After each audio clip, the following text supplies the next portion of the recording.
ಆತ್ಮೀಯ ಸ್ಪರ್ಧಾರ್ಥಿಗಳೇ ನಮಸ್ತೆ. ನಾನು ನಿಮ್ಮ ಮಹೇಶ್ ಎಸ್ ಪಾವಗಡ. ಈ ದಿನ ಭಾರತದ ಆರ್ಥಿಕತೆಗೆ ಸಂಬಂಧಿಸಿದಂತೆ ಬಜೆಟ್ ಅಥವಾ ಮುಂಗಡ ಪತ್ರ ಅಥವಾ ಆಯವ್ಯಯವನ್ನ ನಾನು ಸ್ಪರ್ಧಾತ್ಮಕ ಪರೀಕ್ಷೆಗಳ ಹಿತದೃಷ್ಟಿಯಿಂದ ಪ್ರೆಸೆಂಟ್ ಮಾಡಲಿದ್ದೇನೆ. ಈ ಬಜೆಟ್ ಕಾನ್ಸೆಪ್ಟ್ ಅನ್ನ ನಾವು ಎರಡು ರೀತಿ ಕ್ಲಾಸಿಫೈ ಮಾಡೋಣ. ಏನಪ್ಪಾ ಅಂದ್ರೆ, what is budget, what are the objectives of budget, how to present budget, and what are the stages of budget, and what are the important facts of Indian budget. Budget ಅಂದ್ರೆ ಏನು, ಬಜೆಟ್ನ ಉದ್ದೇಶಗಳೇನು, ಬಜೆಟನ್ನು ಹೇಗೆ ಮಂಡನೆ ಮಾಡಲಾಗುತ್ತೆ, ಹಾಗೆ ಭಾರತ ಮತ್ತು ಕರ್ನಾಟಕದ ಬಜೆಟ್ನ ವಿಶೇಷತೆಗಳೇನು, ಈ ಒಂದು ಪಾರ್ಟ್ನಲ್ಲಿ ಮೊದಲನೇ ಭಾಗದಲ್ಲಿ ಇವತ್ತು ನಾವು ಚರ್ಚೆ ಮಾಡ್ತೇನೆ. ಎರಡನೇ ಭಾಗದಲ್ಲಿ ಪಾರ್ಟ್ 2ನಲ್ಲಿ 2023 ಮತ್ತು 24ರ ಬಜೆಟ್ ಹೈಲೈಟ್ಸ್ ಬಗ್ಗೆ ನಾವು ಚರ್ಚೆ ಮಾಡ್ತೇವೆ. ಹಾಗಾಗಿ ನಿಮಗೆ ಮಾಹಿತಿ ಇರಲಿ, ಈ ಬಜೆಟ್ ವಿಚಾರಕ್ಕೆ ಸಂಬಂಧಪಟ್ಟಂತೆ ಎರಡು ಭಾಗ ಇರುತ್ತೆ. ಮೊದಲಿದು introduction of budget or basics of budget, ಬಜೆಟ್ನ ಪರಿಚಯ ಅಥವಾ ಮೂಲ ವಿಚಾರಗಳಂತಕ್ಕಂಥದ್ದು. ಎರಡನೇ ಭಾಗದಲ್ಲಿ ನಿಮ್ಮ ಕರೆಂಟ್ ಅಫೇರ್ಸ್ಗೆ ಸಂಬಂಧಪಟ್ಟಂತೆ 2023 ಮತ್ತು 24ರ ಬಜೆಟ್ ಬಗ್ಗೆ ನಾವು ಚರ್ಚೆ ಮಾಡ್ತೇವೆ. ಹಾಗಾಗಿ ಬಜೆಟ್ ಅಂದ್ರೆ ಏನು, ವಾಟ್ ಈಸ್ ಬಜೆಟ್? ನೋಡಿ, ಬಜೆಟ್ ಅಂದ್ರೆ ಇಷ್ಟೇ. ಈ ಬಜೆಟ್ ಅನ್ನೋ ಕಾನ್ಸೆಪ್ಟ್ ಅಂತಕ್ಕಂಥದ್ದು ಯಾವ ಭಾಷೆಯಿಂದ ಉಗಮ ಆಯ್ತಪ್ಪ ಅಂತ ಕೇಳಿದ್ರೆ, ಇದು ಫ್ರೆಂಚ್ ಭಾಷೆಯಿಂದ ಉಗಮ ಆಯಿತು. ಯಾವ ಭಾಷೆಯಿಂದ ಬಂತು? ಫ್ರೆಂಚ್ ಭಾಷೆಯಿಂದ ಉಗಮ ಆಗ್ತದೆ. ಫ್ರೆಂಚ್ ಭಾಷೆಯ ಬೋಗೆಟ್ ಅಂತಕ್ಕಂಥ ಪದದಿಂದ, ಫ್ರೆಂಚ್ ಭಾಷೆಯ ಬೋಗೆಟ್ ಎಂಬ ಪದದಿಂದ ಈ ಬಜೆಟ್ ಅಂತಕ್ಕಂಥ ಟರ್ಮ್ ಡಿರೈವ್ಡ್ ಆಗ್ತದೆ. ಹಾಗಾದ್ರೆ ಏನಪ್ಪ ಬೋಗೆಟ್ ಅಂದ್ರೆ? ಬೋಗೆಟ್ ಮೀನ್ಸ್ ಲೆದರ್ ಬ್ಯಾಗ್. ಯಾವ ಬ್ಯಾಗ್ ಇದು? ಲೆದರ್ ಬ್ಯಾಗ್, ಚರ್ಮದ ಚೀಲ ಅಂತ ಕರಿತೇವೆ. ಏನಂತ ಕರಿತೀವಿ? ಚರ್ಮದ ಚೀಲ. ಯಾವ ಭಾಷೆಯಿಂದ ಉಗಮ ಆಯ್ತಂತ ಕೇಳಿದ್ರೆ, ಇದು ಫ್ರೆಂಚ್ ಭಾಷೆಯಿಂದ ಈ ಬಜೆಟ್ ಅಂತಕ್ಕಂಥ ಪದ ಉಗಮ ಆಯ್ತು. ಅಂದರೆ ಇಡೀ ಪ್ರಪಂಚಕ್ಕೆ ಬಜೆಟ್ ಪರಿಕಲ್ಪನೆಯನ್ನ ಮೊದಲು ಕೊಟ್ಟಂತ ದೇಶ ಫ್ರಾನ್ಸ್ ದೇಶದವರು. ಫ್ರಾನ್ಸ್ನ ಲೂಯಿ ವಂಶಸ್ಥ ರಾಜರು ಈ ಬಜೆಟ್ ಪರಿಕಲ್ಪನೆ ನೀಡ್ತಾರೆ. ಅಂದರೆ ಆ ದೇಶದ ಜನರು ನಮ್ಮ ರಾಜರಿಗೆ, ಅಂದರೆ ಆ ಫ್ರಾನ್ಸ್ನ ಲೂಯಿ ವಂಶಸ್ಥರಿಗೆ, ಆ ಲೂಯಿ ವಂಶಸ್ಥ ರಾಜರಿಗೆ ಜನರು ಏನು ತೆರಿಗೆಯನ್ನು ಕಟ್ತಾ ಇದ್ದಾರೆ, ಎಷ್ಟು ಆದಾಯ ಬಂದಿದೆ, ಆ ಆದಾಯದಲ್ಲಿ ನಾವು ಎಷ್ಟು ಜನರಿಗೋಸ್ಕರ ಖರ್ಚು ಮಾಡ್ತಾ ಇದ್ದೇವೆ, ಇದರ ವರದಿಯನ್ನು ನೀಡಬೇಕು ಅಂತೇಳಿ ಫ್ರಾನ್ಸ್ ದೇಶದ ರಾಜರು ಆಜ್ಞೆ ಮಾಡ್ತಾರೆ. ಹಾಗಾಗಿ ಈ ಪದ ಯಾವ ಭಾಷೆಯಿಂದ ಬಂತಪ್ಪ ಅಂತ ಕೇಳಿದ್ರೆ, ಇದು ಫ್ರಾನ್ಸ್ ಭಾಷೆಯಿಂದ ಅಥವಾ ಫ್ರೆಂಚ್ ಭಾಷೆಯಿಂದ ಈ ಬಜೆಟ್ ಅಂತಕ್ಕಂಥ ಪದ ಉಲ್ಲೇಖ ಆಗಿದೆ ಅಂತಕ್ಕಂಥದ್ದು. ಹಾಗಾದ್ರೆ ಬಜೆಟ್ ಅಂದ್ರೆ ಏನಪ್ಪ? What is budget? ನೋಡಿ, ಬಜೆಟ್ ಅಂದ್ರೆ ಎಷ್ಟೇ, ಮುಂಬರುವ ಹಣಕಾಸು ವರ್ಷದ ಆದಾಯ ಮತ್ತು ವೆಚ್ಚದ ವಿವರಗಳನ್ನ ಒಳಗೊಂಡಿರ್ತಕ್ಕಂತಹ ಮುನ್ನಂದಾಜು ಪಟ್ಟಿಗೆ ಎಸ್ಟಿಮೇಟೆಡ್ ಲೀಸ್ಟ್ಗೆ ನಾವೇನಂತ ಕರಿತೀವಿ? ಬಜೆಟ್ ಅಂತ ಕರಿತೀವಿ. ಅಂದ್ರೆ ಅರ್ಥ, ಸಾಮಾನ್ಯವಾಗಿ ಯಾಕೆ ಇದನ್ನ ಮುಂಬರುವ ಹಣಕಾಸು ವರ್ಷ ಅಂತ ಕರಿತೀವಿ, ಈ ಪಾಯಿಂಟ್ ನೀವು ಕ್ಲಾಸಿಫಿಕೇಶನ್ ಕ್ಲಾರಿಟಿ ಮಾಡ್ಕೊಳ್ಬೇಕಾಗ್ತದೆ. ಇಲ್ಲಿ ಎಕನಾಮಿಕ್ ಇಯರ್ ಅನ್ನೋ ಒಂದು ಕಾನ್ಸೆಪ್ಟ್ ಇದೆ. ಎಕನಾಮಿಕ್ ಇಯರ್, ಆರ್ಥಿಕ ವರ್ಷ ಅಂತಕ್ಕಂಥ ಒಂದು ಕಾನ್ಸೆಪ್ಟ್ ಇದೆ. ಏನಪ್ಪ ಎಕನಾಮಿಕ್ ಇಯರ್ ಅಂದ್ರೆ? 2022-23 ಅಥವಾ 2023-24 ಇದನ್ನ ನಾವು ಎಕನಾಮಿಕ್ ಇಯರ್ ಅಂತ ಅಂದ್ರೆ ನಮ್ಮ ಭಾರತ ಸರ್ಕಾರದ ಹಣಕಾಸು ವರ್ಷ ಅಂತಕ್ಕಂಥದ್ದು ಏಪ್ರಿಲ್ 1ರಿಂದ ಮಾರ್ಚ್ 31ರವರೆಗೆ ಒಂದು ಹಣಕಾಸು ವರ್ಷ ಅಂತ ಕರಿತೇವೆ. April 1st to March 31st, it is an Indian economic financial year. ಅಂದ್ರೆ ಅರ್ಥ, ಏಪ್ರಿಲ್ 1ರಿಂದ ಪ್ರಾರಂಭವಾಗಿ ಮಾರ್ಚ್ 31ಕ್ಕೆ ಒಂದು ಆರ್ಥಿಕ ವರ್ಷ ಕೊನೆಗೊಳ್ಳುತ್ತೆ. ಹಾಗಾದ್ರೆ ಇಯರ್ ಹೆಂಗೆ ಆಡ್ ಆಗುತ್ತೆ ಸರ್? 2022 ಏಪ್ರಿಲ್ 1ರಿಂದ 2023 ಮಾರ್ಚ್ 31ರವರೆಗೆ 2022-23ರ ಎಕನಾಮಿಕ್ ಇಯರ್. ಅರ್ಥ ಆಯ್ತಂತ ನಾನು ಭಾವಿಸ್ಕೊಂಡಿದ್ದೇನೆ. ಹಾಗಾಗಿ ಈಗ ನಾವೇನು ಪ್ರೆಸೆಂಟ್ ನಮ್ಮ ನಿರ್ಮಲಾ ಸೀತಾರಾಮನವರು ಬಜೆಟ್ ಮಂಡನೆ ಮಾಡಿದ್ದಾರೆ 2023-24 ಬಜೆಟ್. ಅಂದ್ರೆ ಅರ್ಥ 2023-24 ಬಜೆಟ್ ಅಂದ್ರೆ 2023 ಏಪ್ರಿಲ್ 1ರಿಂದ 2024 ಮಾರ್ಚ್ 31 ಬಜೆಟ್. ಹಾಗಾಗಿ ನಾವು ಏನು ಸ್ಟೇಟ್ಮೆಂಟ್ ಕೋಟ್ ಮಾಡ್ತೀವಪ್ಪ ಅಂತ ಕೇಳಿದ್ರೆ, ಬಜೆಟ್ ಅಂದ್ರೆ ಏನು? ಮುಂಬರುವ ಹಣಕಾಸು ವರ್ಷದ ಆದಾಯ ಮತ್ತು ವೆಚ್ಚದ ವಿವರಗಳನ್ನ ಒಳಗೊಂಡಿರ್ತಕ್ಕಂತಹ ಅಂದಾಜು ಪಟ್ಟಿಗೆ, ಮುನ್ನಂದಾಜು ಪಟ್ಟಿಗೆ ನಾವು ಬಜೆಟ್ ಅಂತ ಕರಿತೀವಿ. Budget is nothing but it is an estimated list of government income and expenditure of upcoming financial year. ಅಂದ್ರೆ ಬಜೆಟ್ ಈಗ ಮಂಡನೆ ಆಗಿದೆ ಯಾವಾಗ? 2023 ಫೆಬ್ರವರಿ ತಿಂಗಳಲ್ಲಿ ಮಂಡನೆ ಆಗಿದೆ. ಇದು ಯಾವುದರ ಲೆಕ್ಕ? 2023-24 ಹಣಕಾಸು ವರ್ಷದ ಲೆಕ್ಕ. ಹಾಗಾಗಿ ನಾವು ಫೈನಲ್ ಕನ್ಕ್ಲೂಡ್ ಮಾಡೋದಾದ್ರೆ ಏನಪ್ಪ ಬಜೆಟ್ ಅಂದ್ರೆ, ಇದು ಮುಂಬರುವ ಹಣಕಾಸು ವರ್ಷದ ಆದಾಯ ಮತ್ತು ವೆಚ್ಚದ, ಯಾರ ಆದಾಯ ಯಾರ ವೆಚ್ಚ? ಸರ್ಕಾರದ ಆದಾಯ ಮತ್ತು ವೆಚ್ಚದ ವಿವರಗಳನ್ನ ಒಳಗೊಂಡಿರ್ತಕ್ಕಂತಹ ಅಂದಾಜು ಪಟ್ಟಿಗೆ, ಎಸ್ಟಿಮೇಟ್ ಲಿಸ್ಟ್ಗೆ ನಾವೇನಂತ ಕರಿತೀವಿ? ಬಜೆಟ್ ಅಂತೇಳಿ ಸೊ ನಾವು ಡಿಫೈನ್ ಮಾಡ್ತೇವೆ ಅಂತಕ್ಕಂಥದ್ದು. ಸೊ ಈಗ ಬಜೆಟ್ನ ಅರ್ಥ ಗೊತ್ತಾಯ್ತು ನಿಮಗೆ. ಹಾಗಾದ್ರೆ ಸೊ ಬಜೆಟ್ನ ಉದ್ದೇಶಗಳೇನು? ಬಜೆಟ್ನ ಉದ್ದೇಶಗಳು, ಆಬ್ಜೆಕ್ಟಿವ್ಸ್ ಆಫ್ ಬಜೆಟ್. ನೋಡಿ, ಬಜೆಟ್ ಅಂತಕ್ಕಂಥದ್ದು ಯಾಕೆ ಮಂಡನೆ ಮಾಡಬೇಕು? ಈ ಬಜೆಟ್ ಮಂಡನೆ ಮಾಡೋದ್ರಿಂದ ಆರ್ಥಿಕ ಅಭಿವೃದ್ಧಿಗೆ ಏನು ಉತ್ತೇಜನ ಆಗ್ತದೆ? ಸೊ ಈ ಬಜೆಟ್ನ ಉದ್ದೇಶಗಳು ಏನು? ಯಾವ ಉದ್ದೇಶಕ್ಕೋಸ್ಕರ ಈ ಬಜೆಟ್ನ ಮಂಡನೆ ಮಾಡ್ತಾರೆ ಅಂತ ಹೇಳಿದಾಗ, the first objective of budget is elimination of economic disparities. ಆರ್ಥಿಕ ಅಸಮಾನತೆಗಳನ್ನ ತೊಡೆದು ಹಾಕಬೇಕು. ಈ ಉದ್ದೇಶದಿಂದಲೇ ಪ್ರತಿ ಆರ್ಥಿಕ ವರ್ಷದಲ್ಲಿ ನಾವು ಬಜೆಟ್ ಅನ್ನ ಮಂಡನೆ ಮಾಡ್ತೇವೆ. Then how to eliminate economic disparities by presenting budget. ನಾವು ಬಜೆಟ್ ಅನ್ನ ಮಂಡನೆ ಮಾಡೋದ್ರ ಮೂಲಕ ಆರ್ಥಿಕ ಅಸಮಾನತೆಗಳನ್ನ ಯಾವ ರೀತಿ ಕಡಿಮೆ ಮಾಡಬಹುದು? ಈಗ ಆರ್ಥಿಕ ಅಸಮಾನತೆ ಅಂದ್ರೆ ಏನು? ನಮ್ಮ ದೇಶದಲ್ಲಿ ಬಡವರು ಇದ್ದಾರೆ, ಶ್ರೀಮಂತರು ಇದ್ದಾರೆ. ಈಗ ಬಡವರಿಗೆ ನ್ಯಾಯ ಒದಗಿಸ್ಕೊಡ್ಬೇಕು, ಬಡವರನ್ನು ಕೂಡ ಆರ್ಥಿಕವಾಗಿ ಉತ್ತೇಜನ ಕೊಡಬೇಕು. ಹಾಗೆ ಶ್ರೀಮಂತರು ಇದ್ದಾರೆ ಅಂತೇಳಿ ಅವ್ರ ಮೇಲೆ ಜಾಸ್ತಿ ತೆರಿಗೆ ಹಾಕೋಂಗಿಲ್ಲ, ಅಂದ್ರೆ ಅವ್ರನ್ನೂ ಶೋಷಣೆ ಮಾಡೋಂಗಿಲ್ಲ. ಇಬ್ಬರನ್ನೂ ಬ್ಯಾಲೆನ್ಸ್ ಮಾಡಬೇಕು. ಬ್ಯಾಲೆನ್ಸ್ ಮಾಡ್ಬೇಕಂದ್ರೆ ಏನ್ ಮಾಡ್ಬೇಕಾಗುತ್ತೆ? ಸರ್ಕಾರ ಪ್ರತಿ ವರ್ಷ ಬಜೆಟ್ನಲ್ಲಿ ತೆರಿಗೆ ನೀತಿಗಳನ್ನ ಘೋಷಣೆ ಮಾಡಬೇಕಾಗ್ತದೆ. ಅಂದ್ರೆ ಹೇಗೆ? ಬಡವರ ಮೇಲೆ ಕಡಿಮೆ ತೆರಿಗೆ ಹಾಕ್ಬೇಕು.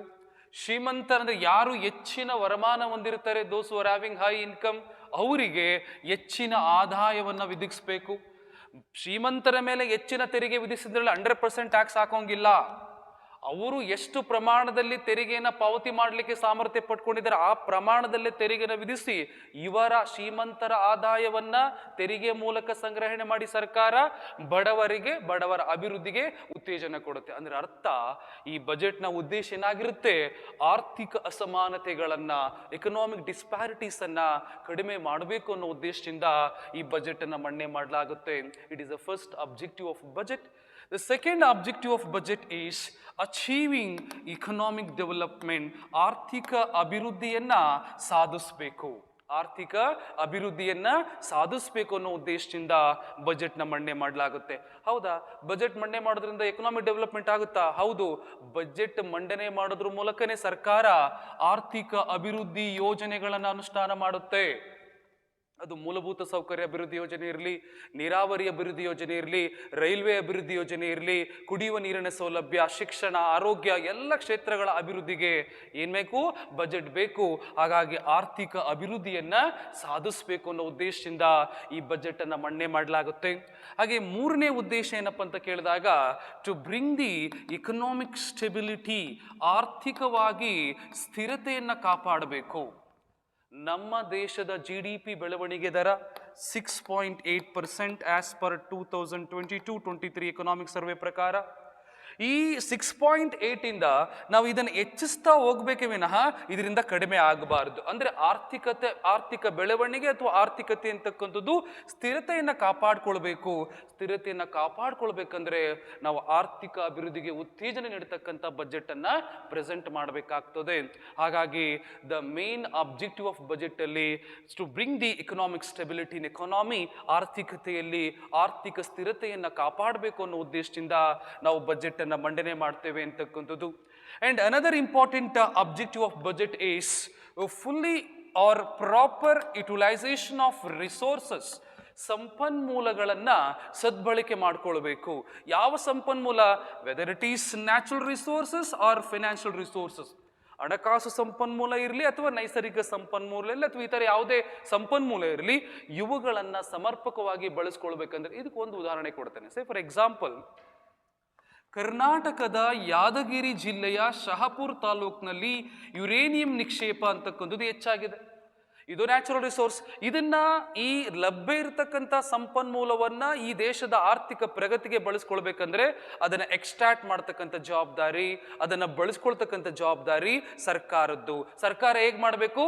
ಅದಕ್ಕೆ ಸೂಕ್ತ ರೀತಿಯಲ್ಲಿ ಹಣಕಾಸು ಸೌಲಭ್ಯವನ್ನು ಒದಗಿಸ್ಕೊಡ್ಬೇಕು. ಯಾವುದ್ರ ಮೂಲಕ ಒದಗಿಸ್ಕೊಡುತ್ತೆ?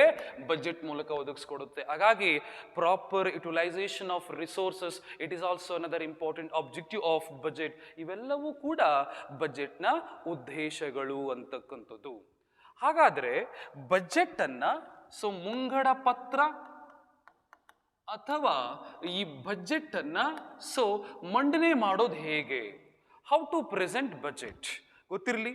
ಸಾಂವಿಧಾನಿಕವಾಗಿ ಕಾನ್ಸ್ಟಿಟ್ಯೂಷನಲ್ ಬೇಸ್ಡ್ ಆಗಿ ನಾವು ಬಜೆಟ್ ಅನ್ನ ಮಂಡನೆ ಮಾಡ್ತೇವೆ. ನಿಮಗೆ ಇಲ್ಲಿ ಅಡಿಷನಲ್ ಇನ್ಫಾರ್ಮೇಶನ್ ಕೊಡೋದಾದ್ರೆ, ಬಜೆಟ್ ಅನ್ನ ಸಂವಿಧಾನದ 112ನೇ ವಿಧಿ ಅನುಸಾರ ಮಂಡನೆ ಮಾಡಲಾಗುತ್ತೆ. ಎಷ್ಟನೇ ವಿಧಿ ಅನುಸಾರ? 112ನೇ ವಿಧಿ ಅನುಸಾರ budget can present as per article 112 of the Indian constitution. But 112ನೇ ವಿಧಿ ಏನ್ ಹೇಳುತ್ತಪ್ಪ ಅಂದ್ರೆ, it is a annual financial statement report, ವಾರ್ಷಿಕ ಹಣಕಾಸು ಹೇಳಿಕೆಯ ವರದಿ ಅಂತ ಹೇಳುತ್ತೆ. ಹಾಗಾಗಿ ಈ 112ನೇ ವಿಧಿ ಅನುಸಾರ ಬಜೆಟ್ ಅನ್ನ ಮಂಡನೆ ಮಾಡಲಾಗುತ್ತೆ. ಅಂಡ್ ಒನ್ ಮೋರ್ ಇನ್ಫಾರ್ಮೇಶನ್ ಏನಪ್ಪ ಅಂತ ಕೇಳಿದ್ರೆ, ಸಂವಿಧಾನದಲ್ಲಿ ಎಲ್ಲೂ ಕೂಡ ಬಜೆಟ್ ಅನ್ನ ಪದ ಉಲ್ಲೇಖ ಆಗಿಲ್ಲ. We cannot find the term of budget in constitution. ಆದ್ರೂ ಕೂಡ ಯಾವ ವಿಧಿ ಅನುಸಾರ ಈ ಬಜೆಟ್ ಅನ್ನ ಮಂಡನೆ ಮಾಡಲಾಗುತ್ತಪ್ಪ ಅಂತ ಕೇಳಿದ್ರೆ, 112ನೇ ವಿಧಿ ಅನುಸಾರ ಬಜೆಟ್ ಅನ್ನ ಮಂಡನೆ ಮಾಡಲಾಗುತ್ತೆ. ಯಾರು ಮಂಡನೆ ಮಾಡ್ಬೇಕಪ್ಪ ಈ 112ನೇ ವಿಧಿ ಅನುಸಾರ ಬಜೆಟ್ ಅನ್ನ? ಹಣಕಾಸು ಮಂತ್ರಿಗಳೇ ಮಂಡನೆ ಮಾಡಬೇಕು. Finance minister of the central government should present budget with the pre permission of president.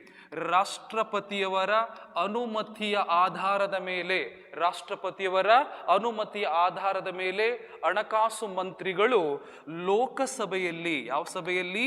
ಲೋಕಸಭೆಯಲ್ಲಿ ಈ ಬಜೆಟ್ ಅನ್ನ ಮಂಡನೆ ಮಾಡಲಾಗುತ್ತೆ.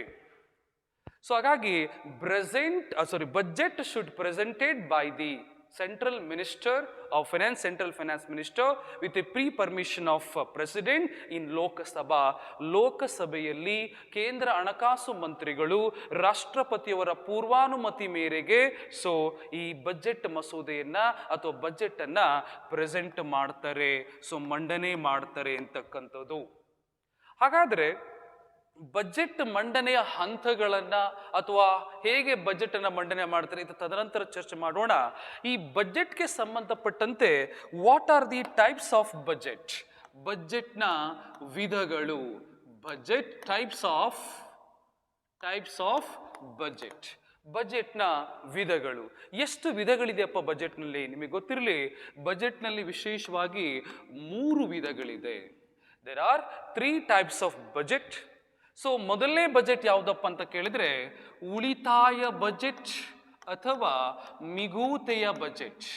ಉಳಿತಾಯ ಬಜೆಟ್ ಅಥವಾ ಮಿಗೂತೆಯ ಬಜೆಟ್ ಅಂತ ಇಂಗ್ಲಿಷಲ್ಲಿ ಇದನ್ನ ಎಕ್ಸೀಡ್ ಬಜೆಟ್ ಅಂತ ಕರಿತೇವೆ. ಏನಂತ ಕರಿತೇವೆ ನಾವು? ಎಕ್ಸೀಡ್ ಬಜೆಟ್ ಅಂತ ಕರಿತೇವೆ. ಏನಪ್ಪ ಉಳಿತಾಯ ಬಜೆಟ್ ಅಂದ್ರೆ? ಬಹಳ ಸಿಂಪಲ್ ಇದೆ.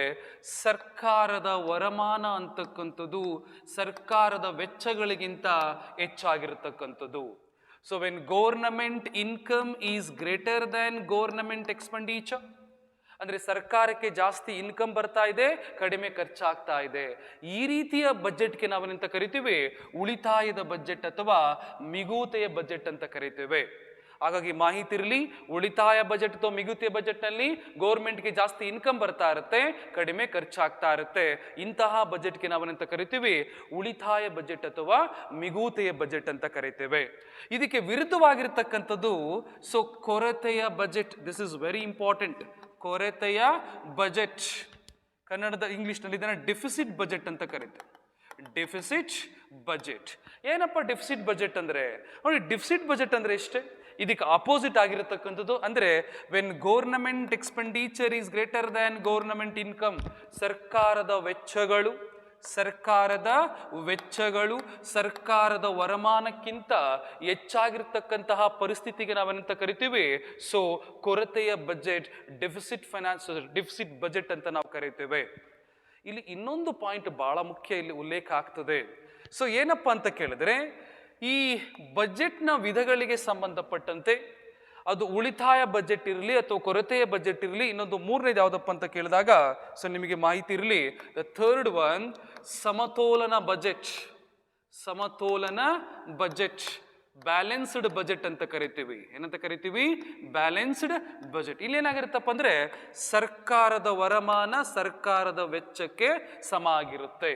ಇನ್ government income is equal to government expenditure. ಇದನ್ನ ಸಮತೋಲನ ಬಜೆಟ್ ಅಂತ ಕರಿತೀವಿ. ನಿಮಗೆ ಪ್ರಶ್ನೆ ಕೇಳ್ತಾರಪ್ಪ ಅಂದ್ರೆ ಸ್ಪರ್ಧಾತ್ಮಕ ಪರೀಕ್ಷೆಗಳಲ್ಲಿ, ಈ ಮೂರೂ ರೀತಿಯ ಬಜೆಟ್ನಲ್ಲಿ ಆರ್ಥಿಕ ಅಭಿವೃದ್ಧಿಗೆ, ಎಕನಾಮಿಕ್ ಡೆವಲಪ್ಮೆಂಟ್ಗೆ ಯಾವುದು ಅನುಕೂಲ ಮಾಡಿಕೊಡುತ್ತಂತ ಪ್ರಶ್ನೆ ಕೇಳ್ತಾರೆ. ಯೂಶಲಿ ನಾವು ಹೆಂಗ್ ಯೋಚನೆ ಮಾಡ್ತೀವಪ್ಪ ಅಂದ್ರೆ, ಆರ್ಥಿಕ ಅಭಿವೃದ್ಧಿಗೆ ಅನುಕೂಲ ಆಗ್ಬೇಕಂದ್ರೆ ಸರ್ಕಾರಕ್ಕೆ ಜಾಸ್ತಿ ಇನ್ಕಮ್ ಬರಬೇಕು, ಕಡಿಮೆ ಖರ್ಚಾಗಬೇಕು. ಹಾಗಾಗಿ ಯಾವ್ದು ಅನುಕೂಲ ಆಗುತ್ತೆ? ಉಳಿತಾಯ ಬಜೆಟ್ ಅನುಕೂಲ ಆಗುತ್ತೆ ಅಂತ ನೀವು ಅಂದ್ಕೊಳ್ತೀರಿ.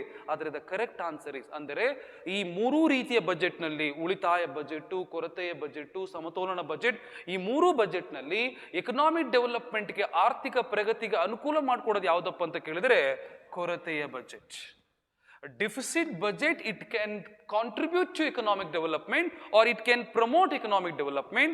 ಇದು ಆರ್ಥಿಕ ಪ್ರಗತಿಗೆ, ಆರ್ಥಿಕ ಅಭಿವೃದ್ಧಿಗೆ ಉತ್ತೇಜನ ನೀಡತಕ್ಕಂಥ ಬಜೆಟ್. ಅರೆ, ಕೊರತೆ ಬಜೆಟ್ ಹೇಳುತ್ತೆ ಸರ್ಕಾರದ ವೆಚ್ಚಗಳು ಜಾಸ್ತಿ ಇರುತ್ತೆ, ಸರ್ಕಾರಕ್ಕೆ ವರಮಾನ ಕಡಿಮೆ ಇರುತ್ತೆ. ವೆಚ್ಚಗಳು ಜಾಸ್ತಿ ಇದ್ರೆ ಆರ್ಥಿಕ ಅಭಿವೃದ್ಧಿ ಅನುಕೂಲ ಆಗುತ್ತಾ? ಹೌದು. ಯಾಕೆಂದ್ರೆ ಆರ್ಥಿಕ ಅಭಿವೃದ್ಧಿ ಯೋಜನೆಗಳನ್ನ ಅನುಷ್ಠಾನ ಮಾಡಬೇಕಂದ್ರೆ ಸರ್ಕಾರ ಹೆಚ್ಚಿನ ಪ್ರಮಾಣದಲ್ಲಿ ಖರ್ಚು ಮಾಡಬೇಕಾಗ್ತದೆ. When government is able to increase their expenditure, so then only we are able to implement more development project like infrastructure project or some other project. ಯಾವಾಗ ಸರ್ಕಾರ ಅಭಿವೃದ್ಧಿ ಯೋಜನೆಗಳಿಗೆ ತನ್ನ ವೆಚ್ಚಗಳನ್ನು ಹೆಚ್ಚು ಮಾಡುತ್ತೆ, ಆಗ ನಾವು ಬಹಳ ವೇಗವಾಗಿ, ಸುಲಭವಾಗಿ ಆರ್ಥಿಕ ಅಭಿವೃದ್ಧಿ ಸಾಧಿಸಬಹುದು. ಹಾಗಾಗಿ ಈ ಮೂರೂ ರೀತಿಯ ಬಜೆಟ್ನಲ್ಲಿ ಆರ್ಥಿಕ ಅಭಿವೃದ್ಧಿಗೆ ಅನುಕೂಲ ಮಾಡಿಕೊಡ್ತಕ್ಕಂಥ ಬಜೆಟ್ ಯಾವುದಪ್ಪ ಅಂತ ಕೇಳಿದ್ರೆ ಕೊರತೆಯ budget. Deficit budget can promote economic development ಅಂತಕ್ಕಂಥದ್ದು ಪ್ರಮುಖವಾಗಿ ಬಜೆಟ್ನ ವಿಧಗಳಿಗೆ ಸಂಬಂಧಪಟ್ಟಂತೆ ಈ ಮೂರೂ ರೀತಿಯ ಬಜೆಟ್ ಬಹಳ ಪ್ರಮುಖ ವಿಧಗಳಾಗಿದೆ ಅಂತಕ್ಕಂಥದ್ದು. ಹಾಗಾದ್ರೆ ಬಜೆಟ್ಗೆ ಸಂಬಂಧಪಟ್ಟಂತೆ ಇತರೆ ರೀತಿಯ ಬಜೆಟ್ಗಳು ನಮ್ಮಲ್ಲಿದೆ ಕಾನ್ಸೆಪ್ಟ್. ಏನಪ್ಪ ಅಂದ್ರೆ, ಒಂದು ಹಡಾಕ್ ಬಜೆಟ್,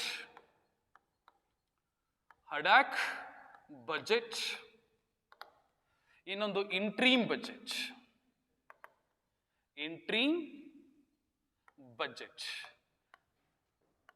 ಏನಪ್ಪ ಅಡಾಕ್ ಬಜೆಟ್ ಅಥವಾ ಇಂಟ್ರೀಮ್ ಬಜೆಟ್? ಮಧ್ಯಂತರ ಬಜೆಟ್ ಅಂತ ಕೂಡ ಕರಿತೀವಿ ನಾವು. ಇಂಟ್ರೀಮ್ ಬಜೆಟ್ಗೆ ಏನಂತ ಕರಿತೀವಿ? ಅಡಾಕ್ ಬಜೆಟ್ಗೆ ನಾವು ಮಧ್ಯಂತರ ಬಜೆಟ್. ಅಡಾಕ್ ಬಜೆಟ್ಗೆ ಇಂಟ್ರೀಮ್ ಬಜೆಟ್. ಅಡಾಕ್ ಬಜೆಟ್ ಅಂದ್ರೆ ಏನಪ್ಪ? ಮಾಹಿತಿ ಇರಬೇಕಾಗುತ್ತೆ ನಿಮಗೆ. ಅಡಾಕ್ ಬಜೆಟ್ ಮೀನ್ಸ್ ಹೊಸದಾಗಿ ನೇಮಕವಾದ ಸರ್ಕಾರ, ನ್ಯೂಲಿ ಎಲೆಕ್ಟೆಡ್ ಗೌರ್ನಮೆಂಟ್. ಆ ಹಣಕಾಸು ವರ್ಷದಲ್ಲಿ ಮಂಡನೆ ಮಾಡತಕ್ಕಂತಹ ಬಜೆಟ್ಗೆ ನಾವು ಅಡಾಕ್ ಬಜೆಟ್ ಅಂತ ಕರಿತೀವಿ. ಐ ರಿಪೀಟ್, ಅಡಾಕ್ ಬಜೆಟ್ ಅಂದ್ರೆ newly elected government present budgeting in that financial year. ಆ ಹಣಕಾಸು ವರ್ಷದಲ್ಲಿ, ಸೇ ಫಾರ್ ಎಕ್ಸಾಂಪಲ್, ಉದಾಹರಣೆ 2023ರಲ್ಲಿ ಕರ್ನಾಟಕ ಸರ್ಕಾರದಲ್ಲಿ ಎಲೆಕ್ಷನ್ ಆಯಿತು. ಯಾವುದೋ ಒಂದು ಪಾರ್ಟಿ ಅಧಿಕಾರಕ್ಕೆ ಬಂತು. ಅಧಿಕಾರಕ್ಕೆ ಬಂದಂತಹ ಪಕ್ಷ ಅಥವಾ ಸರ್ಕಾರ ಏನು ಹೊಸದಾಗಿ ರಚನೆ ಆಗಿರುತ್ತಲ್ಲ ಸರ್ಕಾರ, ಹೊಸದಾಗಿ ರಚನೆಯಾದಂಥ ಸರ್ಕಾರ ಮಂಡನೆ ಮಾಡ್ತಕ್ಕಂತಹ ಬಜೆಟ್ಗೆ ನಾವೇನಂತ ಕರಿತೀವಿ, ಅಡಾಕ್ ಬಜೆಟ್ ಅಂತ ಕರಿತೀವಿ. ನೆಕ್ಸ್ಟ್ ಅದಾದ್ಮೇಲೆ ಇಂಟ್ರೀಮ್ ಬಜೆಟ್. ಇಂಟ್ರೀಮ್ ಬಜೆಟ್ ಅಂದ್ರೆ ಏನಪ್ಪಾ ಅಂದರೆ ಬಿಫೋರ್ ಎಲೆಕ್ಷನ್ ಚುನಾವಣೆಯ ಪೂರ್ವ ಸರ್ಕಾರ ಮಂಡನೆ ಮಾಡ್ತಕ್ಕಂಥ ಬಜೆಟ್ಗೆ ನಾವು ಇಂಟ್ರೀಮ್ ಬಜೆಟ್ ಅಂತ ಕರಿತೇವೆ. I repeat, interim budget presented by the government before election. Say for example 2023 May ತಿಂಗಳಲ್ಲಿ ಎಲೆಕ್ಷನ್ ಅಂದ್ಕೊಳ್ಳೋಣ ಕರ್ನಾಟಕದಲ್ಲಿ. ಸೊ ಮೇ ತಿಂಗಳಲ್ಲಿ ಎಲೆಕ್ಷನ್ ಇದ್ರೆ ಏನ್ ನಮ್ಮ ಕರ್ನಾಟಕ ಸರ್ಕಾರ ಫೆಬ್ರವರಿ ಏನ್ ಬಜೆಟ್ ಮಂಡನೆ ಮಾಡುತ್ತಲ್ಲ, ಈ ಬಜೆಟ್ ಏನಾಗಿರುತ್ತೆ, ಅದು ಇಂಟ್ರೀಮ್ ಬಜೆಟ್. ಅಂದ್ರೆ ಬಹಳ ಸಿಂಪಲ್ ಇದೆ. ಅಡಾಕ್ ಬಜೆಟ್ ಅಂದ್ರೆ ಎಲೆಕ್ಷನ್ ಆಗಿ ಹೊಸದಾಗಿ ನೇಮಕವಾದ ಸರ್ಕಾರ ಮಂಡನೆ ಮಾಡ್ತಕ್ಕಂಥ ಬಜೆಟ್ ನಾವು ಅಡಾಕ್ ಬಜೆಟ್ ಅಂತ ಕರಿತೀವಿ. ಇಂಟ್ರೀಮ್ ಬಜೆಟ್ ಅಂದ್ರೆ ಚುನಾವಣೆಯ ಪೂರ್ವ ಸರ್ಕಾರಗಳು ಮಂಡನೆ ಮಾಡ್ತಕ್ಕಂಥ ಬಜೆಟ್ಗೆ ನಾವೇನಂತ ಕರಿತೀವಿ, ಇಂಟ್ರೀಮ್ ಬಜೆಟ್ ಅಂತ ಕರಿತೀವಿ. ಹಾಗಾಗಿ ಅಡಾಕ್ ಬಜೆಟ್ ಅಂದ್ರೆ ಏನು, ಇಂಟ್ರೀಮ್ ಬಜೆಟ್ ಅಂದ್ರೆ ಏನು ನೀವು ತಿಳಿದಿರಬೇಕಾಗುತ್ತೆ. ಬಹಳ ಸಿಂಪಲ್ ಇದೆ. ಸೊ ಹೊಸದಾಗಿ ನೇಮಕವಾದ ಸರ್ಕಾರ ಆ ಹಣಕಾಸು ವರ್ಷದಲ್ಲಿ ಮಂಡನೆ ಮಾಡ್ತಕ್ಕಂಥ ಬಜೆಟ್ ಅಡಾಕ್ ಬಜೆಟ್. ಚುನಾವಣೆ ಪೂರ್ವ ಬಿಫೋರ್ ಎಲೆಕ್ಷನ್ ಸರ್ಕಾರ ಮಂಡನೆ ಮಾಡ್ತಕ್ಕಂಥ ಬಜೆಟ್ಗೆ ನಾವು ಇಂಟ್ರೀಮ್ ಬಜೆಟ್ ಅಂತೇಳಿ ನಾವು ಉಲ್ಲೇಖ ಮಾಡ್ತೇವೆ, ಕರಿತೇವೆ ಅಂತಕ್ಕಂಥದ್ದು. ನೆಕ್ಸ್ಟ್ ಇದಾದ್ಮೇಲೆ ಇನ್ನೊಂದು ರೀತಿ ಬಜೆಟ್ ಪರಿಕಲ್ಪನೆ ಇದೆ ನಮ್ಮಲ್ಲಿ, zero based budget. Zero based budget, ಶೂನ್ಯ ಆಧಾರಿತ ಬಜೆಟ್. ಏನಪ್ಪ ಶೂನ್ಯಾಧಾರಿತ ಬಜೆಟ್ ಅಂದ್ರೆ, ಈ ಝೀರೋ ಬೇಸ್ಡ್ ಬಜೆಟ್ ಕಾನ್ಸೆಪ್ಟ್ ಅನ್ನ ಫಸ್ಟ್ ಡೆವಲಪ್ ಮಾಡಿದ್ದು ಯಾರಪ್ಪ ಅಂತ ಕೇಳಿದ್ರೆ ಅಮೇರಿಕಾದ ಪೀಟರ್ ಎ ಪೆಹರ್. ಅಮೇರಿಕಾದ ಪೀಟರ್ ಎ ಪೆಹರ್ ಈ ಒಂದು ಅರ್ಥಶಾಸ್ತ್ರಜ್ಞ ಮೊದಲ ಬಾರಿಗೆ ಶೂನ್ಯ ಆಧಾರಿತ ಅಯವ್ಯಯ ಪರಿಕಲ್ಪನೆಯನ್ನ ಡೆವಲಪ್ ಮಾಡ್ತಾನೆ. ಆದರೆ ಈ ಝೀರೋ ಬೇಸ್ಡ್ ಬಜೆಟ್ ಕಾನ್ಸೆಪ್ಟ್ ಅನ್ನ ಮೊಟ್ಟ ಮೊದಲ ಬಾರಿಗೆ ಸರ್ಕಾರದಲ್ಲಿ ಬಳಸಿಕೊಂಡಿದ್ದು ಯಾರಪ್ಪ ಅಂತ ಕೇಳಿದ್ರೆ ಸೇಮ್ ನಮ್ಮ ಅಮೇರಿಕಾದ ಜಿಮ್ಮಿ ಕಾರ್ಟರ್ ಅಂತಕ್ಕಂಥವನು. Jimmy Carter was a president of ಅಮೇರಿಕಾದ ಅಧ್ಯಕ್ಷನಾಗಿರ್ತಾನೆ. ಇವನು ಮೊದಲ ಬಾರಿಗೆ ಅಮೇರಿಕ ಸರ್ಕಾರದ ಬಜೆಟಿಂಗ್ ಪ್ರಾಸೆಸ್ ಅಲ್ಲಿ ಈ ಝೀರೋ ಬೇಸ್ಡ್ ಬಜೆಟ್ ಕಾನ್ಸೆಪ್ಟ್ ಅನ್ನ ಅಡಾಪ್ಟ್ ಮಾಡ್ಕೊಳ್ತಾನೆ. ನೋಡಿ ಎರಡು ಕಾನ್ಸೆಪ್ಟ್ ಇಲ್ಲಿ. ಝೀರೋ ಬೇಸ್ಡ್ ಬಜೆಟ್ ಶೂನ್ಯ ಆಧಾರಿತ ಅಯವ್ಯಯ ಪರಿಕಲ್ಪನೆಯನ್ನ ಅಭಿವೃದ್ಧಿಗೊಳಿಸಿದ್ದು ಯಾರಂತ ಕೇಳಿದ್ರೆ ಪೀಟರ್ ಎ ಪೆಹರ್. ಆದ್ರೆ ಇದನ್ನ ಮೊದಲು ಬಳಸಿದ್ದು ಯಾರಂತ ಕೇಳಿದ್ರೆ ಜಿಮ್ಮಿ ಕಾರ್ಟರ್. ಎರಡೂ ಕೂಡ ಆಗಿದೆ ಎಲ್ಲಿ, ಅಮೇರಿಕದಲ್ಲೇ.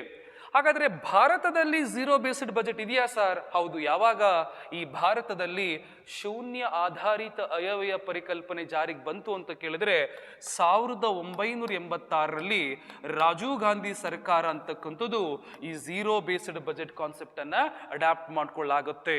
ಹಾಗಾದ್ರೆ ಏನಪ್ಪ ಝೀರೋ ಬೇಸ್ಡ್ ಬಜೆಟ್ ಅಂದ್ರೆ?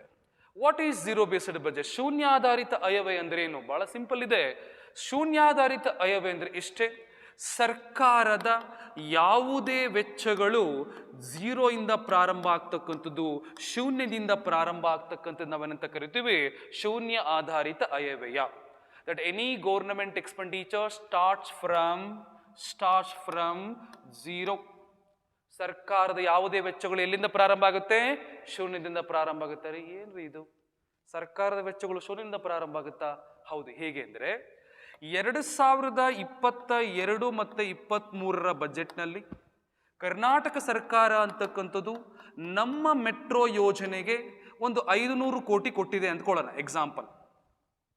ಈಗ 2023 ಮತ್ತೆ 24ರ ಬಜೆಟ್ನಲ್ಲಿ, ಈಗ ನಾವು ಬಜೆಟ್ ಮಾಡ್ತೀವಲ್ಲ, ಈ ಬಜೆಟ್ನಲ್ಲಿ ಕರ್ನಾಟಕ ಸರ್ಕಾರ ಅದೇ ನಮ್ಮ ಮೆಟ್ರೋ ಯೋಜನೆಗೆ ಹಣವನ್ನು ಬಿಡುಗಡೆ ಮಾಡಬೇಕಾದ್ರೆ ಏನು ಕನ್ಸಿಡರ್ ಮಾಡ್ತೀವಪ್ಪ ಅಂದರೆ, ನಾವು ಹಿಂದಿನ ವರ್ಷ ಆ ಯೋಜನೆಗೆ ಯಾವುದೇ ಹಣವನ್ನು ಖರ್ಚು ಮಾಡಿಲ್ಲ, ಆ ಯೋಜನೆಗೆ ನಾವು ಝೀರೋ ಸ್ಪೆಂಡ್ ಮಾಡಿದ್ದೀವಿ, ಝೀರೋ ಎಕ್ಸ್ಪೆಂಡಿಚರ್ ಮಾಡಿದ್ದೀವಿ ಅಂತೇಳಿ ಅದೇ ಯೋಜನೆಗೆ ಹೊಸದಾಗಿ ಹಣವನ್ನು ಬಿಡುಗಡೆ ಮಾಡ್ತಕ್ಕಂಥ ಪ್ರಾಸೆಸ್ಗೆ ನಾವೇನಂತ ಕರಿತೀವಿ ಝೀರೋ ಬೇಸ್ಡ್ ಬಜೆಟ್. ಮತ್ತೆ ಯಾಕ್ರಿ ಆ ರೀತಿ ಮಾಡಬೇಕು? ಹಿಂದಿನ ವರ್ಷನೂ ಕೊಟ್ಟು ಈ ರೀತಿ ಇವಾಗಲೂ ಕೊಡ್ಬೇಕಾ ಹೊಸದಾಗಿ ಅಂತ ಕೇಳಿದ್ರೆ, ಹಿಂದಿನ ವರ್ಷ ನಾವು ಹಣಕಾಸು ಸೌಲಭ್ಯವನ್ನ ನಮ್ಮ ಮೆಟ್ರೋ ಯೋಜನೆ ಕೊಟ್ಟಿದ್ದೀವಿ ಅಂತ ಹೇಳಿ ಈ ವರ್ಷ ಕೊಡದೇ ಇದ್ರೆ ಆ ಯೋಜನೆ ಬಹಳ ಬೇಗ ಕಂಪ್ಲೀಟ್ ಆಗಲ್ಲ, ನಾವು ಸುಲಭವಾಗಿ ಆರ್ಥಿಕ ಅಭಿವೃದ್ಧಿ ಹೊಂದಲಿಕ್ಕೆ ಆಗಲ್ಲ. ಹಾಗಾಗಿ ಆರ್ಥಿಕ ಪ್ರಗತಿಯನ್ನ, ಎಕನಾಮಿಕ್ ಡೆವಲಪ್ಮೆಂಟ್ ಅನ್ನ ಹೆಚ್ಚಿಸಬೇಕು. We need to achieve rapid economic development. ತ್ವರಿತವಾಗಿ ಆರ್ಥಿಕ ಪ್ರಗತಿ ಸಾಧಿಸಬೇಕಂದ್ರೆ ಅಲ್ಲಿ ಯಾವುದೇ ಫೈನಾನ್ಷಿಯಲ್ ಟ್ರಬಲ್ ಅಂತ, ಫೈನಾನ್ಷಿಯಲ್ ಇಂಟ್ರಾಪ್ಷನ್ ಇರಬಾರದು ಅಂತೇಳಿ ಈ ಝೀರೋ ಬೇಸ್ಡ್ ಬಜೆಟ್ ಅಂದ್ರೆ ಏನಿಲ್ಲ, ಸಿಂಪಲ್ ಇದೆ. ನಾವು ಹಿಂದಿನ ವರ್ಷ ಸರ್ಕಾರ ಏನೇ ಖರ್ಚು ಮಾಡಿದ್ರು ಕೂಡ ಪ್ರಸ್ತುತನ ಬಜೆಟ್ ಮಾಡಬೇಕಾದ್ರೆ ಖರ್ಚು ಮಾಡಿದ್ರು ಕೂಡ ನಾವೇನು ಕನ್ಸಿಡರ್ ಮಾಡ್ತೀವಿ, ಖರ್ಚು ಮಾಡಿಲ್ಲ, ಝೀರೋ ಸ್ಪೆಂಡ್ ಮಾಡಿದೀವಿ ಅಂತೇಳಿ ಆ ಯೋಜನೆಗಳಿಗೆ ಹೊಸದಾಗಿ ಹಣವನ್ನು ಕೊಟ್ಟರೆ ಅದೇನಾಗಿರುತ್ತದು ಝೀರೋ ಬೇಸ್ಡ್ ಬಜೆಟ್, ಶೂನ್ಯ ಆಧಾರಿತ ಅಯವ್ಯಯ ಅಂತೇಳಿ ಅದನ್ನು ಕರೆಯಲಾಗ್ತದೆ. ಹಾಗಾಗಿ ಇದರ ಉದ್ದೇಶ ಏನಪ್ಪ ಅಂತ ಕೇಳಿದ್ರೆ ಆರ್ಥಿಕ ಅಭಿವೃದ್ಧಿಯನ್ನ ಸಾಧಿಸ್ತಕ್ಕಂಥದ್ದು. ಹಾಗಾಗಿ ಇದು ಬಜೆಟ್ ಪ್ರಕ್ರಿಯೆಯ ಮತ್ತೊಂದು ಪ್ರಮುಖ ಅಂಶ ಝೀರೋ ಬೇಸ್ಡ್ ಬಜೆಟ್ ಅಂತಕ್ಕಂಥದ್ದು. ನೆಕ್ಸ್ಟ್ ಅದಾದ್ಮೇಲೆ ಇನ್ನೊಂದು ಫಲಿತಾಂಶದ ಬಜೆಟ್ ಅಂತ ಒಂದು ಕಾನ್ಸೆಪ್ಟ್ ಇದೆ. ಫಲಿತಾಂಶದ ಬಜೆಟ್, ಇಂಗ್ಲಿಷಲ್ಲಿ ಇದನ್ನ ರಿಸಲ್ಟ್ ಓರಿಯೆಂಟೆಡ್ ಬಜೆಟ್ ಅಂತ ಕರಿತೀವಿ. ಏನಪ್ಪ ಫಲಿತಾಂಶದ ಬಜೆಟ್ ಅಂದ್ರೆ, ಸೇ ಫಾರ್ ಎಕ್ಸಾಂಪಲ್ 2022 ಮತ್ತು 23ರಲ್ಲಿ ಇಂಡಿಯನ್ ಗೌರ್ಮೆಂಟ್ ಅಂತಕ್ಕಂಥದ್ದು ಶಿಕ್ಷಣದ ಅಭಿವೃದ್ಧಿಗೆ ಅಥವಾ ಸಾಕ್ಷರತೆ ಅಭಿವೃದ್ಧಿಗೆ 50,000 ಕೋಟಿ ಕೊಟ್ಟಿದೆ. The Indian government allotted 50,000 crores to develop education in the year of 22-23. ಈಗ 50,000 ಕೋಟಿನೂ ಖರ್ಚು ಮಾಡಿಬಿಟ್ಟಿದ್ದಾರೆ ಶಿಕ್ಷಣದ ಅಭಿವೃದ್ಧಿಗೆ. ಆದರೆ ಈ 50,000 ಕೋಟಿಯನ್ನ ಬಳಸಿಕೊಂಡು ನಿಜವಾಗ್ಲೂ ಎಷ್ಟು ಪ್ರಮಾಣದಲ್ಲಿ ಶಿಕ್ಷಣವನ್ನ ಅಭಿವೃದ್ಧಿಗೊಳಿಸಿದ್ದಾರೆ ಅಂದ್ರೆ, ಸರ್ಕಾರ 50,000 ಕೋಟಿ ರೂಪಾಯಿಗಳನ್ನ ಶಿಕ್ಷಣದ ಅಭಿವೃದ್ಧಿ ಕೊಟ್ಟಾಗ ನಿಜವಾಗ್ಲೂ ಕೂಡ ಆ ಶಿಕ್ಷಣದ ಅಭಿವೃದ್ಧಿ ಆಗಿದೆಯಾ, ರಿಸಲ್ಟ್ ಪಾಸಿಟಿವ್ ಇದೆಯಾ? ಸೊ ಈ ರೀತಿ ರಿಸಲ್ಟ್ ಓರಿಯೆಂಟೆಡ್ ಬಜೆಟ್ ಅನ್ನ, ಅಂದ್ರೆ ಸರ್ಕಾರ ಯಾವ ಉದ್ದೇಶಕ್ಕೆ ಬಜೆಟಿಂಗ್ ಮಾಡುತ್ತೆ, ಆ ಮಂಡನೆ ಮಾಡಿರ್ತಕ್ಕಂಥ ಬಜೆಟ್ನ ಉದ್ದೇಶ ನಿಜವಾಗ್ಲೂ ಈಡೇರಿದೆಯಾ, ಅದನ್ನ ನಾವೇನಂತ ಕರಿತೀವಿ ಫಲಿತಾಂಶದ ಬಜೆಟ್, ರಿಸಲ್ಟ್ ಓರಿಯೆಂಟೆಡ್ ಬಜೆಟ್ ಅಂತೇಳಿ ಕರಿತೇವೆ. ಇದು ಕೂಡ ಬಜೆಟ್ ಪ್ರಕ್ರಿಯೆಯಲ್ಲಿ ಬರ್ತಕ್ಕಂಥ ಮತ್ತೊಂದು ಬಜೆಟ್ ಅಂತಕ್ಕಂಥದ್ದು. ನೆಕ್ಸ್ಟ್ ಇದಾದ್ಮೇಲೆ ಜೆಂಡರ್ ಬೇಸ್ಡ್ ಬಜೆಟ್ ಅಂತ ಬರುತ್ತೆ, ಕನ್ನಡದಲ್ಲಿ ಲಿಂಗ ಆಧಾರಿತ ಬಜೆಟ್ ಅಂತ ಕರಿತೀವಿ. ಹೆಸರು ನೋಡಿದ ತಕ್ಷಣ ಗೊತ್ತಾಗುತ್ತೆ. ಅಂದ್ರೆ ಟು ಎಲಿಮಿನೇಟ್ ಜೆಂಡರ್ ಇನ್ಇಕ್ವಾಲಿಟಿ, ಲಿಂಗ ಅಸಮಾನತೆಯನ್ನ ಕಡಿಮೆ ಮಾಡಬೇಕು, ಪ್ರಮೋಟ್ ವುಮನ್ಸ್, ಮಹಿಳೆಯರ ಅಭಿವೃದ್ಧಿ ಮಾಡಬೇಕು. ಆ ಒಂದು ಉದ್ದೇಶಕ್ಕೋಸ್ಕರ ಬಜೆಟ್ ಮಾಡಿದ್ರೆ ಅದನ್ನ ನಾವೇನಂತ ಕರಿತೀವಿ ಲಿಂಗ ಆಧಾರಿತ budget. So gender based budget ಅಂತ ಕರಿತೀವಿ. ಸೊ ಇವೆಲ್ಲವೂ ಕೂಡ ಬಜೆಟ್ನಲ್ಲಿ ಬರ್ತಕ್ಕಂತಹ ಪ್ರಮುಖ ಪರಿಕಲ್ಪನೆಗಳು ಅಂತಕ್ಕಂಥದ್ದು. ಹಾಗಾದ್ರೆ ಸೊ ಬಜೆಟ್ ಅನ್ನ ಮಂಡನೆ ಮಾಡ್ತಕ್ಕಂಥದ್ದು ಹೇಗೆ, how to present budget. So ನಿಮಗೆ ಗೊತ್ತಿರಬೇಕಾಗ್ತದೆ ನೋಡಿ, ನಾವು ಬಜೆಟ್ ಅನ್ನ ಮಂಡನೆ ಮಾಡಬೇಕಂದ್ರೆ ನಿಮಗೆ ಮಾಹಿತಿ ಇರಲಿ. So what are the steps of budget?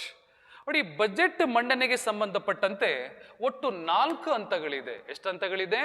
There are 4 stages in budget presenting. Budget ಮಂಡನೆಗೆ 4 ಹಂತಗಳಿದೆ.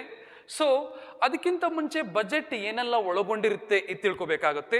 ಒಟ್ಟು ಗೊತ್ತಿರಲಿ ನಿಮಗೆ, ಬಜೆಟ್ನಲ್ಲಿ 2 ಕಾನ್ಸೆಪ್ಟ್ ಇರುತ್ತೆ. ಸೊ ಬಜೆಟಲ್ಲಿ ಎಷ್ಟು ಕಾನ್ಸೆಪ್ಟ್ ಇರುತ್ತೆ? There are 2 concept. ಬಜೆಟ್ನಲ್ಲಿ 2 ಪರಿಕಲ್ಪನೆ ಇರುತ್ತೆ. ಒಂದು ವೆಚ್ಚಗಳು, ಇದನ್ನ ಎಕ್ಸ್ಪೆಂಡಿಚರ್ ಅಂತ ಕರಿತೀವಿ. ಸೊ ಇನ್ನೊಂದು ತಗೊಂಡ್ಬಿಡೋಣ, ನಾವು ಇನ್ನೊಂದು ಸ್ಲೈಡ್ ತಗೊಂಡ್ಬಿಡೋಣ. ಸೊ ಬಜೆಟ್ ಮಂಡನೆಯ ಹಂತಗಳು, ಸ್ಟೇಜಸ್ ಆಫ್ ಪ್ರೆಸೆಂಟಿಂಗ್ ಬಜೆಟ್ ಅಂತ ನಾವು ಹೇಳ್ತೀವಿ ಇಂಗ್ಲಿಷಲ್ಲಿ. ಸೊ ಬಜೆಟ್ನಲ್ಲಿ ಏನೆಲ್ಲ ಅಂಶಗಳು ಒಳಗೊಂಡಿರುತ್ತಪ್ಪ ಅಂದ್ರೆ ವಿಶೇಷವಾಗಿ 2 ಅಂಶಗಳು ಒಳಗೊಂಡಿರುತ್ತೆ. ನಾನು ಡೆಫಿನೇಷನ್ ಹೇಳಿದ್ದೇನೆ. ಆದಾಯ ಮತ್ತೆ ವೆಚ್ಚದ ವಿವರಗಳನ್ನು ಒಳಗೊಂಡಿರ್ತಕ್ಕಂಥ ಮುನ್ನಂದಾಜು ಪಟ್ಟಿಗೆ ನಾವು ಬಜೆಟ್ ಅಂತ ಕರಿತೀವಿ. ಸೊ ಯಾವುದು? ಒಂದು ಸ್ವೀಕೃತಿಗಳು, ಇನ್ನೊಂದು ವೆಚ್ಚಗಳು. ಸ್ವೀಕೃತಿಗಳಿಗೆ ನಾವು ಇಂಗ್ಲಿಷಲ್ಲಿ ರಿಸಿಟ್ಸ್ ಅಂತ ಕರಿತೀವಿ, ಇದಕ್ಕೆ ಎಕ್ಸ್ಪೆಂಡಿಚರ್ ಅಂತ ಕರಿತೀವಿ. ಏನಪ್ಪ ಸ್ವೀಕೃತಿಗಳು? ಸರ್ಕಾರಕ್ಕೆ ಯಾವ್ಯಾವ ಮೂಲದಿಂದ ಇನ್ಕಮ್ ಬರುತ್ತೆ, ಯಾವ್ಯಾವ ಸೋರ್ಸಿಂದ ಇನ್ಕಮ್ ಬರುತ್ತೆ, ಅದನ್ನ ರೆಸಿಟ್ಸ್ ಅಂತ ಕರಿತೀವಿ. ನಥಿಂಗ್ ಬಟ್ ಇದನ್ನ ಇನ್ಕಮ್ ಪಾರ್ಟ್ ಅಂತ ಕರಿತೀವಿ. ಇನ್ನೊಂದು, ಸರ್ಕಾರ ಯಾವ ಬಂದಂತ ವರಮಾನವನ್ನ ಹೇಗೆ ಖರ್ಚು ಮಾಡಬೇಕು ಅದನ್ನ ವೆಚ್ಚಗಳು ಪಾರ್ಟ್ ಅಂತ ಕರಿತೀವಿ, ಅಥವಾ ಇದನ್ನ ಬೇಡಿಕೆಗಳಂತನೂ ನಾವು ಕರಿತೀವಿ. ಏನಂತ ಕರಿತೀವಿ? ಬೇಡಿಕೆಗಳಂತನೂ ಕರಿತೀವಿ. ನೋಡಿ, ಕನ್ಫ್ಯೂಸ್ ಮಾಡ್ಕೋಬೇಡಿ. ರೆಸಿಟ್ಸ್ ಅಂದ್ರೆ ಸ್ವೀಕೃತಿಗಳು, ಇದನ್ನ ಆದಾಯದ ಭಾಗ ಅಂತ ಕರಿತೀವಿ. ಎಕ್ಸ್ಪೆಂಡಿಚರ್ ಅಂದರೆ ವೆಚ್ಚಗಳು, ಇದನ್ನ ಬೇಡಿಕೆಗಳಂತ ಕರಿತೀವಿ. ಅಂದರೆ ಸರ್ಕಾರಕ್ಕೆ 2023-24 ಬಜೆಟ್ನ ಪ್ರಕಾರ ಸರ್ಕಾರದ ಒಟ್ಟು ಬಜೆಟ್ನ ಗಾತ್ರ 45 ಲಕ್ಷ ಕೋಟಿ, ಇಷ್ಟು ಇನ್ಕಮ್ ಇದೆ. ಇದನ್ನ ಖರ್ಚು ಮಾಡಬೇಕಂದ್ರೆ ನಾವು ಯಾವ್ಯಾವ ಬೇಡಿಕೆಗಳಿಗೆ, ಯಾವ ವಿಭಾಗಗಳಿಗೆ ಖರ್ಚು ಮಾಡ್ತೀವಿ ಅದನ್ನ ಬೇಡಿಕೆಗಳಂತ ಕರಿತೀವಿ. ಮಾಹಿತಿ ಇರಬೇಕಾಗ್ತದೆ ನಿಮಗೆ. ಸೊ ನಮ್ಮ ಕೇಂದ್ರ ಸರ್ಕಾರದ ಬಜೆಟ್ನಲ್ಲಿ ಒಟ್ಟು 141 ಬೇಡಿಕೆಗಳಿದೆ. ಎಷ್ಟು ಬೇಡಿಕೆಗಳಿದೆ? 141 ಬೇಡಿಕೆಗಳಿದೆ. ಆ 141 ಬೇಡಿಕೆಗಳಲ್ಲಿ 132 ಬೇಡಿಕೆಗಳು ರೈಲ್ವೆ ಬೇಡಿಕೆಗಳು. ಯಾವ ಬೇಡಿಕೆಗಳು? ರೈಲ್ವೆ ಬೇಡಿಕೆಗಳು. ಸೊ ಉಳಿದಂತಹ 109 ಬೇಡಿಕೆಗಳಲ್ಲಿ, ಒಟ್ಟು 141 ಬೇಡಿಕೆಗಳು, ಅದರಲ್ಲಿ 32 ಬೇಡಿಕೆಗಳು ರೈಲ್ವೆ ಡಿಮ್ಯಾಂಡ್ಸ್ ಅಂತ ಹೇಳ್ತೀವಿ ನಾವು, ರೈಲ್ವೆ ಬೇಡಿಕೆಗಳು. ಆ ರೈಲ್ವೆ ಬೇಡಿಕೆಗಳು ತದನಂತರ ಎಷ್ಟು ಉಳ್ಕೊಂಡ್ವು? 109 ಬೇಡಿಕೆಗಳು. ಇವನ್ನ ನಾವು ಮತ್ತೆ 2 ಭಾಗ ಮಾಡ್ತೇವೆ. ಇದರಲ್ಲಿ 109 ಸಾಮಾನ್ಯ ಬೇಡಿಕೆಗಳಲ್ಲಿ 103 ಸಾಮಾನ್ಯ ಬೇಡಿಕೆಗಳು, ಹಾಗೆ 6 ಬೇಡಿಕೆಗಳು ರಕ್ಷಣಾತ್ಮಕ ಬೇಡಿಕೆಗಳು, ಡಿಫೆನ್ಸ್ ಡಿಮ್ಯಾಂಡ್ ಅಂತ ಕರಿತೀವಿ. ಹಾಗಾಗಿ ನಿಮಗೆ ಮಾಹಿತಿ ಇರಲಿ. ಬಜೆಟ್ನಲ್ಲಿ ಎರಡು ಪಾರ್ಟ್ ಇರುತ್ತೆ. ಒಂದು ಆದಾಯದ ಭಾಗ ಅಥವಾ ಸ್ವೀಕೃತಿ ಭಾಗ, ಇನ್ನೊಂದು ವೆಚ್ಚದ ಭಾಗ ಅಥವಾ ಬೇಡಿಕೆ ಭಾಗ. ಬೇಡಿಕೆಗಳಿಗೆ ಸಂಬಂಧಪಟ್ಟಂತೆ ಒಟ್ಟು 141 ಬೇಡಿಕೆಗಳಿರುತ್ತೆ. There are 141 demands. ಅದರಲ್ಲಿ 141 ಬೇಡಿಕೆಗಳಲ್ಲಿ 32 ರೈಲ್ವೆ ಡಿಮ್ಯಾಂಡ್ಸ್ ಇರುತ್ತೆ. ಹಾಗೆ ಉಳಿದ 109 ಬೇಡಿಕೆಗಳಲ್ಲಿ 103 ಬೇಡಿಕೆಗಳು ಕಾಮನ್ ಡಿಮ್ಯಾಂಡ್ಸ್, ಸಾಮಾನ್ಯ ಬೇಡಿಕೆಗಳು. 6 ಬೇಡಿಕೆಗಳು ಯಾವುದಾಗಿರುತ್ತೆ? ರಕ್ಷಣಾತ್ಮಕ ಬೇಡಿಕೆಗಳು. ಇಲ್ಲಿ ಇನ್ನೊಂದು ಪಾಯಿಂಟ್ ನಾವು ಕ್ಲಾರಿಫಿಕೇಶನ್ ಕೊಡೋದಾದ್ರೆ, 2017 ಮತ್ತೆ 18ರ ಬಜೆಟ್ನಲ್ಲಿ, 2017 and 18 ಬಜೆಟ್ನಲ್ಲಿ ಬಿಬೇಕ್ ದೆಬ್ರಾಯ್ ಕಮಿಟಿಯ ಶಿಫಾರಸ್ಸಿನ ಮೇರೆಗೆ, ಬಿಬೇಕ್ ದೆಬ್ರಾಯ್ ಸಮಿತಿಯ ಶಿಫಾರಸ್ಸಿನ ಮೇರೆಗೆ ಈ 32 ಪ್ರತ್ಯೇಕ ರೈಲ್ವೆ ಬೇಡಿಕೆಗಳಿಗೆ ಪ್ರತ್ಯೇಕ ಬಜೆಟ್ ಅನ್ನ ಮಂಡನೆ ಮಾಡಲಾಗ್ತಾ ಇತ್ತು. ಆದ್ರೆ ಈ ಬಿಬೇಕ್ ದೆಬ್ರಾಯ್ ಸಮಿತಿ ಏನ್ ರೆಕಮೆಂಡೇಶನ್ ಕೊಡ್ತಾರೆ? ಸಪರೇಟ್ ಮಂಡನೆ ಮಾಡೋದು ಬೇಡ, ಈ 32 ಬೇಡಿಕೆಗಳನ್ನ 141 ಬೇಡಿಕೆಗಳಲ್ಲೇ ಮರ್ಜ್ ಮಾಡಿ, ಅಂದರೆ ರೈಲ್ವೆ ಬಜೆಟ್ ಅನ್ನ ಸಾಮಾನ್ಯ ಬಜೆಟ್ಗೆ ವಿಲೀನ ಮಾಡಲಾಗುತ್ತೆ. Railway budget merged with common budget in 2017 and 18 economic year with a recommendation of Bibek Debroy committee. So Bibek Debroy ಸಮಿತಿ ಶಿಫಾರಸ್ಸಿನ ಮೇರೆಗೆ, ಅಂದ್ರೆ ಅರ್ಥ ಏನು? ಈ 32 ಡಿಮ್ಯಾಂಡ್ ಅನ್ನ ಈ ಸಾಮಾನ್ಯ 109 ಡಿಮ್ಯಾಂಡ್ ಇತ್ತಲ್ಲ, ಇದಕ್ಕೇನೆ ಆಡ್ ಮಾಡಲಾಗುತ್ತೆ. ಇದು ಒಳಾರ್ಥ. ಇನ್ನರ್ ಹೇಳೋದಾದ್ರೆ, ಸಾಮಾನ್ಯವಾಗಿ ಹೇಳೋದಾದ್ರೆ, ನೋಡಪ್ಪ, ರೈಲ್ವೆ ಬಜೆಟ್ ಅನ್ನ ಕಾಮನ್ ಬಜೆಟ್ಗೆ ಮರ್ಜ್ ಮಾಡಲಾಯಿತು. ಯಾವಾಗ? 2017 ಮತ್ತೆ 18ರಲ್ಲಿ ಅಂತಕ್ಕಂಥದ್ದು. ಈಗ ಈ ಬಜೆಟ್ ಏನೆಲ್ಲ ಒಳಗೊಂಡಿದೆ ಅಂತ ನಿಮಗೆ ಗೊತ್ತಾಯ್ತು. ಈಗ ಬಜೆಟ್ ಮಂಡನೆಯ ಹಂತಗಳೇನು? What are the stages of presenting budget ನಾವು ಮಾತಾಡ್ಲಿಕ್ಕೆ ಹೊರಟಾಗ, ಬಜೆಟ್ ಮಂಡನೆಯ ಮೊದಲನೇ ಹಂತ ಯಾವುದಪ್ಪ ಅಂತ ಕೇಳಿದ್ರೆ ನಿಮಗೆ ಮಾಹಿತಿ ಇರಲಿ, ಪ್ರೆಸೆಂಟೇಷನ್ ಆಫ್ ಬಜೆಟ್. ಬಜೆಟ್ ಮಂಡನೆಯ ಮೊದಲನೇ ಹಂತ ಬಜೆಟ್ ಮಂಡನೆ. ಬಜೆಟ್ ಮಂಡನೆ ನೋಡಿ, ಈ ಬಜೆಟ್ ಮಂಡನೆಯಲ್ಲಿ 2 ಭಾಗ ಇರುತ್ತೆ. ಒಂದು ಎ ಪಾರ್ಟ್, ಇನ್ನೊಂದು ಬಿ ಪಾರ್ಟ್. ಎ ಭಾಗ ಏನೊಳಗೊಂಡಿರುತ್ತೆ ನೋಡಿ, ಬಜೆಟ್ನಲ್ಲಿ 2 ಭಾಗ ಹೊಂದಿರುತ್ತೆ. ಎ ಭಾಗ ಅಂತಕ್ಕಂಥದ್ದು ಎಕನಾಮಿಕ್ ಸರ್ವೆ, ಕನ್ನಡದಲ್ಲಿ ಆರ್ಥಿಕ ಸಮೀಕ್ಷೆ ಅಂತ ಕರಿತೀವಿ, ಆರ್ಥಿಕ ಸಮೀಕ್ಷೆ. ಬಿ ಭಾಗ ಅಂತಕ್ಕಂಥದ್ದು ನಮ್ಮ ಮುಂದಿನ ವರ್ಷಕ್ಕೆ ಬೇಕಾಗಿರ್ತಕ್ಕಂತಹ ತೆರಿಗೆಗಳನ್ನ, ಹಾಗೆ ಎಲ್ಲಾ ರೀತಿಯ ವೆಚ್ಚಗಳನ್ನ ಈ ಬಿ ಭಾಗ ಅಂತಕ್ಕಂಥದ್ದು ಒಳಗೊಂಡಿರುತ್ತೆ. ಇಲ್ಲಿ ನಿಮಗೆ ಅಡಿಷನಲ್ ಇನ್ಫಾರ್ಮೇಶನ್ ಕೊಡೋದಾದ್ರೆ ಏನಪ್ಪಾ ಅಂದ್ರೆ, ನೋಡಿ, ಬಜೆಟ್ ಮಂಡನೆಯ ಮೊದಲನೇ ಹಂತ, ಫಸ್ಟ್ ಸ್ಟೇಜ್, ಸೊ ಈ ಬಜೆಟ್ ಮಂಡಳಿಯ ಮೊದಲನೇ ಹಂತದಲ್ಲಿ ಭಾಗ ಎ ಮತ್ತೆ ಬಿ ಯನ್ನ, ಸೊ ಎರಡು ಭಾಗಗಳು ಒಳಗೊಂಡಿರುತ್ತೆ ಬಜೆಟ್. ಎ ಭಾಗ ಅಂತಕ್ಕಂಥದ್ದು ಆರ್ಥಿಕ ಸಮೀಕ್ಷೆಯನ್ನು ಒಳಗೊಂಡಿರುತ್ತೆ. ಇನ್ನು ಕನ್ನಡದಲ್ಲಿ ಇಂಗ್ಲಿಷಲ್ಲಿ ಎಕನಾಮಿಕ್ ಸರ್ವೆ ಅಂತ ಕರಿತೀವಿ. ಈ ಎಕನಾಮಿಕ್ ಸರ್ವೆಯನ್ನ ನಮ್ಮ ಹಣಕಾಸು ಸಚಿವಾಲಯ ಅಂತಕ್ಕಂಥದ್ದು, ಮಿನಿಸ್ಟ್ರಿ ಆಫ್ ಫೈನಾನ್ಸ್ ಅಂತಕ್ಕಂಥದ್ದು ಬಜೆಟ್ ಮಂಡನೆಯ ಹಿಂದಿನ ದಿನ, ಬಿಫೋರ್ ಪ್ರೆಸೆಂಟಿಂಗ್ ಬಜೆಟ್, ಸೊ ಈಗ ಸೇ ಫಾರ್ ಎಕ್ಸಾಂಪಲ್ ಫೆಬ್ರವರಿ 2ನೇ ತಾರೀಕು ಬಜೆಟ್ ಮಂಡನೆ ಮಾಡ್ತಾರೆ, ಬಜೆಟ್ ಪ್ರೆಸೆಂಟ್ ಮಾಡ್ತಾರೆ. ಆ ಬಜೆಟ್ ಮಂಡನೆ ದಿನಾಂಕ 2ನೇ ತಾರೀಕಾದ್ರೆ ಅದರ ಇಂದಿನ ದಿನ ಫೆಬ್ರವರಿ 1ನೇ ತಾರೀಕು ಯಾವುದನ್ನ ಬಿಡುಗಡೆ ಮಾಡ್ತಾರೆ? ಆರ್ಥಿಕ ಸಮೀಕ್ಷೆಯನ್ನು ಬಿಡುಗಡೆ ಮಾಡ್ತಾರೆ.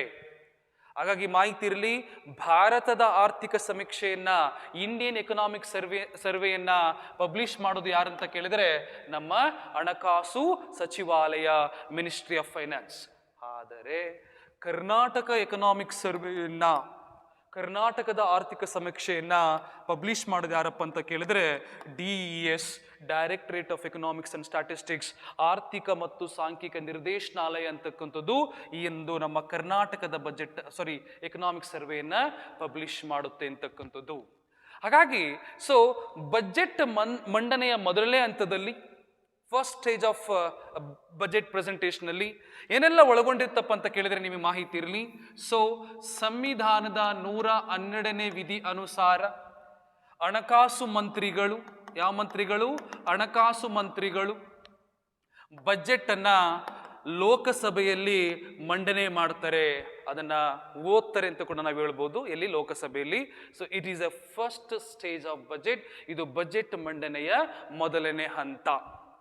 ಈ ಹಂತದಲ್ಲಿ ಅಂದರೆ ಮೊದಲನೇ ಹಂತದಲ್ಲಿ ಸೊ ಬಜೆಟ್ ಮಂಡನೆಗೆ ಅಂತೇಳಿ ರಾಷ್ಟ್ರಪತಿಯವರಿಂದ ಅನುಮತಿ ಪಡ್ಕೊಂಡು ಇಂಥ ಡೇಟ್ ಅಂತ ಫಿಕ್ಸ್ ಮಾಡ್ತಾರೆ.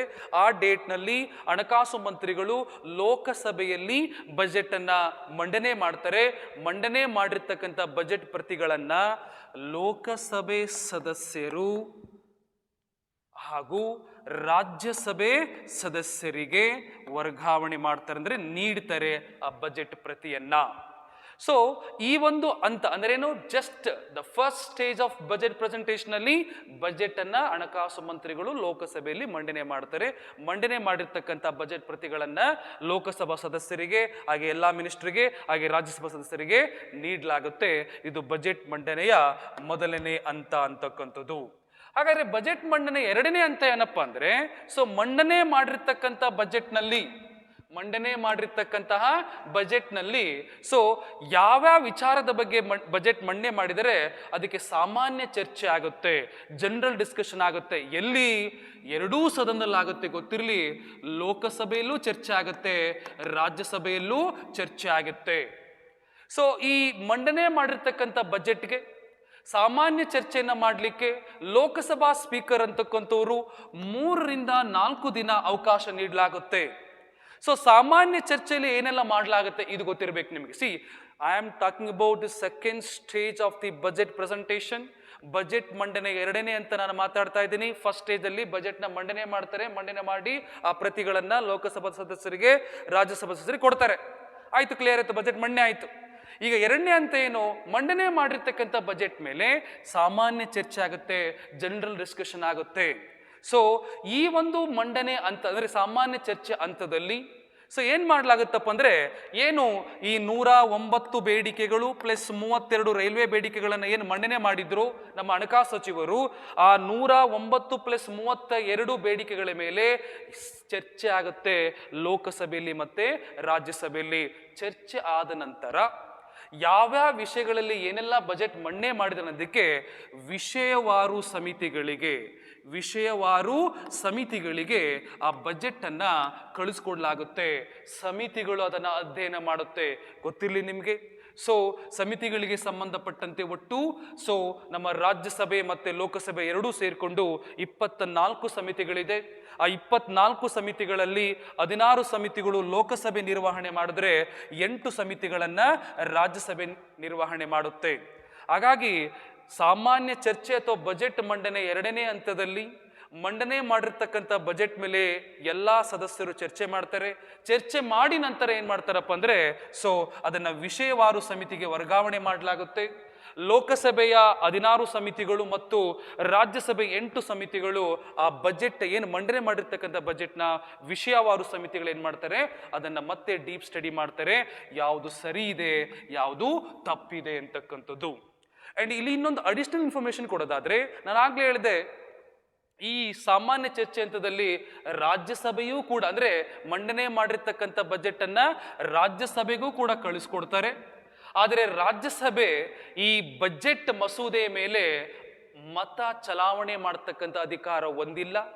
ರಾಜ್ಯಸಭೆ ಏನು ಮಂಡನೆ ಮಾಡಿರ್ತಕ್ಕಂಥ ಬಜೆಟ್ನಲ್ಲಿ ಇದರ ಬದಲಾವಣೆ ಮಾಡ್ಕೊಳ್ಳಿ ಅಥವಾ ಇದನ್ನು ಚೇಂಜ್ ಮಾಡಿ ಅಂತೇಳಿ ಸಲಹೆಗಳು ಕೊಡ್ಬೋದು, ಅಭಿಪ್ರಾಯವನ್ನು ವ್ಯಕ್ತಪಡಿಸ್ಬೋದು. ಆ ರಾಜ್ಯಸಭೆ ಕೊಟ್ಟಂಥ ಸಲಹೆಗಳನ್ನು ಲೋಕಸಭೆ ಸ್ವೀಕಾರ ಆದರೂ ಮಾಡಬಹುದು ಅಥವಾ ರಿಜೆಕ್ಟ್ ಆದರೂ ಮಾಡಬಹುದು. ಹಾಗಾಗಿ ರಾಜ್ಯಸಭೆಗೆ ಹೆಚ್ಚಿನ ಅಧಿಕಾರ ಅಂತಕ್ಕಂಥದ್ದು ಈ ಬಜೆಟ್ ಮೇಲೆ ಕೊಟ್ಟಿಲ್ಲ. ರಾಜ್ಯಸಭೆ ಅಂತಕ್ಕಂಥದ್ದು ಈ ಬಜೆಟ್ ಮಸೂದೆಯನ್ನ 14 ದಿನಗಳ ಒಳಗಾಗಿ ಅನುಮೋದನೆ ಮಾಡಬೇಕು.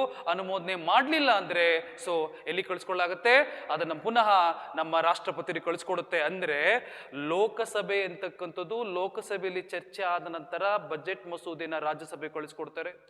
ರಾಜ್ಯಸಭೆ ಆ ಬಜೆಟ್ ಮಸೂದೆನ 14 ದಿನಗಳ ಒಳಗಾಗಿ ಅನುಮೋದನೆ ಮಾಡಬೇಕು.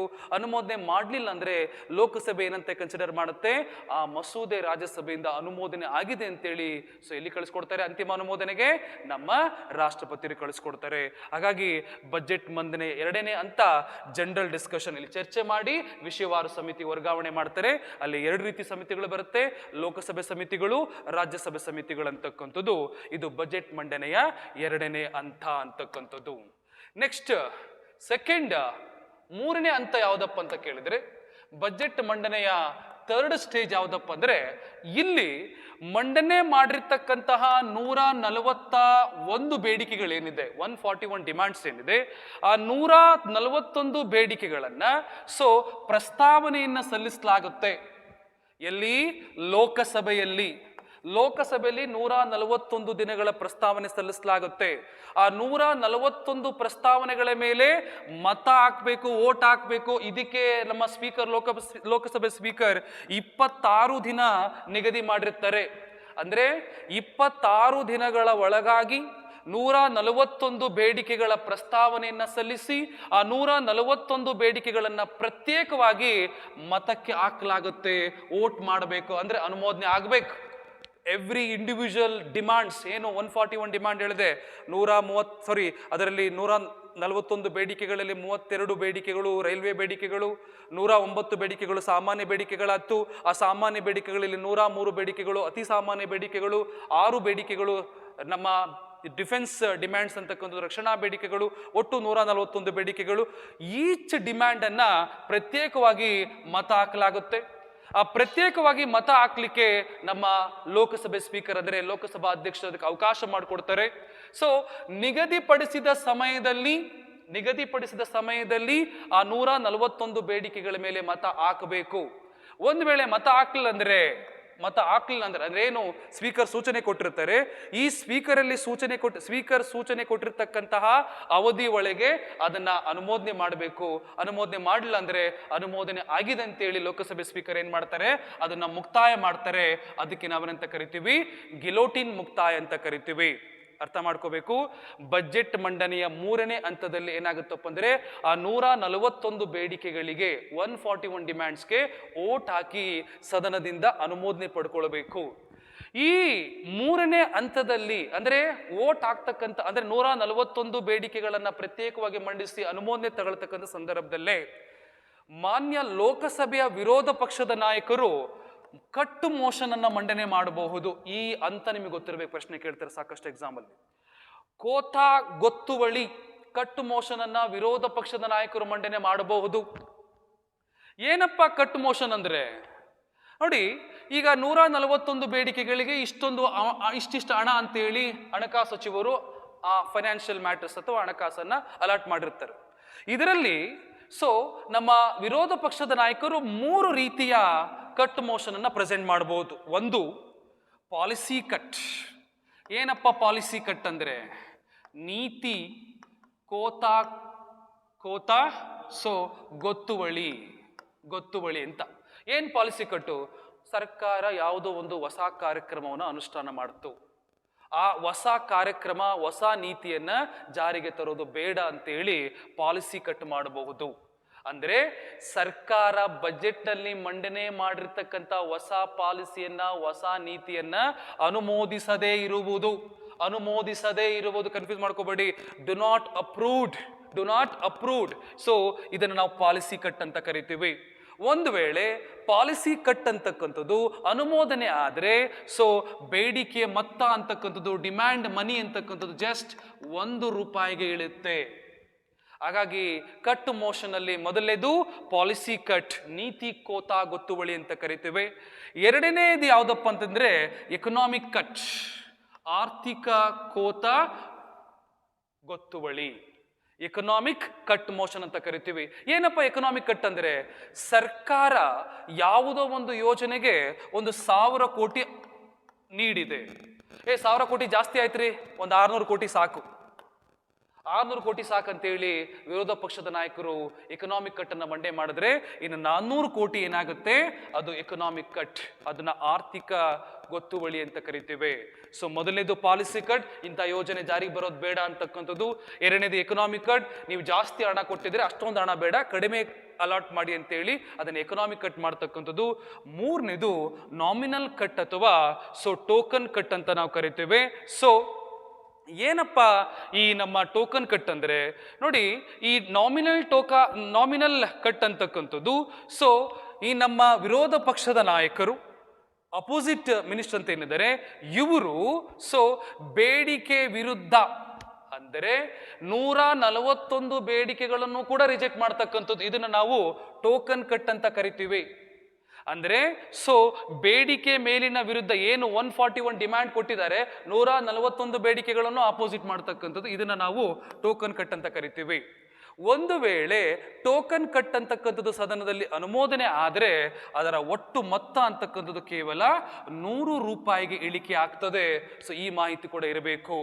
ಆದರೆ ಭಾರತದ ಇತಿಹಾಸದಲ್ಲೇ ಇದುವರೆಗೆ ಒಮ್ಮೆಯೂ ಕೂಡ ಸೊ ಏನು ಕೋಟಾ ಗೊತ್ತುವಳಿ ಕಟ್ ಮೋಷನ್ ಅಂತಕ್ಕಂಥ ಅನುಮೋದನೆ ಆಗಿಲ್ಲ. ಯಾಕೆ ಅಂದರೆ ಸೊ ಕಟ್ ಮೋಷನ್ ಅಂತಕ್ಕಂಥದ್ದು ಅಪ್ರೂವ್ ಆದರೆ ಸರ್ಕಾರ ಅಂತಕ್ಕಂಥದ್ದು ಕೊಲ್ಯಾಪ್ಸ್ ಆಗತ್ತೆ, ಸರ್ಕಾರ ಅಂತಕ್ಕಂಥದ್ದು ಪತನ ಆಗ್ತದೆ. ಹಾಗಾಗಿ ಇದುವರೆಗೂ ಒಮ್ಮೆ ಕೂಡ ಕಟ್ ಮೋಷನ್ ಅಂತಕ್ಕಂಥದ್ದು ಬಂದಿಲ್ಲ. ನೀವು ಪ್ರಶ್ನೆ ಕೇಳ್ತಾರೆ, ಕಟ್ ಮೋಷನ್ ಕೋಟಾ ಗೊತ್ತುವಳಿ ಅಂತಕ್ಕಂಥದ್ದು ಬಜೆಟ್ ಮಂಡನೆ ಎಷ್ಟನೇ ಹಂತದಲ್ಲಿ ಬರುತ್ತಪ್ಪ ಅಂದ್ರೆ, it is comes under 3rd stage of budget presentation ಅಂತಕ್ಕಂಥದ್ದು. ಇದು ಬಜೆಟ್ ಮಂಡನೆಯ 3ನೇ ಹಂತ. 4ನೇ ಹಂತ ಏನಪ್ಪ ಅಂದ್ರೆ, ಆಯ್ತು 141 ಬೇಡಿಕೆಗಳನ್ನು ಕೂಡ ಸೊ ಲೋಕಸಭೆಯಲ್ಲಿ ಅನುಮೋದನೆ ಮಾಡಲಾಯ್ತು. ಅನುಮೋದನೆ ಮಾಡಿದ ನಂತರ ನಾವು ಹಣವನ್ನ ಖರ್ಚು ಮಾಡಕ್ಕಾಗಲ್ಲ. ಯಾಕೆಂದ್ರೆ ಬಜೆಟ್ ಮಂಡನೆ 4ನೇ ಹಂತ ಅಪ್ರಾಪ್ರಿಯೇಷನ್ ಆಫ್ ಬಿಲ್ ಅಂತ ಕರಿತೀವಿ. ಧನ ವಿನಿಯೋಗ ಮಸೂದೆ ಸಂವಿಧಾನದ 114ನೇ ವಿಧಿ ಉಲ್ಲೇಖ ಮಾಡುತ್ತೆ. ಅಂದ್ರೆ ನೀವೇ 141 ಬೇಡಿಕೆಗಳನ್ನ ಪ್ರಸ್ತಾವನೆ ಸಲ್ಲಿಸಿ ಲೋಕಸಭೆಯಲ್ಲಿ ಅನುಮೋದನೆ ಮತ ಹಾಕಿ ಓಟ್ ಹಾಕಿ ಅನುಮೋದನೆ ಮಾಡ್ಕೊಂಡಿದ್ದೀರಿ, ಅದನ್ನ ಒಂದು ಕಾಯ್ದೆ ಮೂಲಕ ಜಾರಿಗೆ ತರಬೇಕಾಗುತ್ತೆ. ಆ ಕಾಯ್ದೆ ಮೂಲಕ ಲೋಕಸಭೆ ಮತ್ತೆ ರಾಜ್ಯಸಭೆಯಲ್ಲಿ ಅನುಮೋದನೆ ಮಾಡಿ ರಾಷ್ಟ್ರಪತಿಯವರ ಅನುಮೋದನೆ ತಗೋಬೇಕಾಗತ್ತೆ, ಪರ್ಮಿಷನ್ ತಗೋಬೇಕಾಗತ್ತೆ. ಅದನ್ನ ಧನ ವಿನಿಯೋಗ ಮಸೂದೆ ಅಂತ ಕರಿತೀವಿ. ಆ ಧನ ವಿನಿಯೋಗ ಮಸೂದೆಗಳ ಮಂಡನೆ ಅಂತಕ್ಕಂಥದ್ದು ಬಜೆಟ್ ಮಂಡನೆ ಕೊನೆಯ ಹಂತ, 4ನೇ ಹಂತ ಅಂತಕ್ಕಂಥದ್ದು.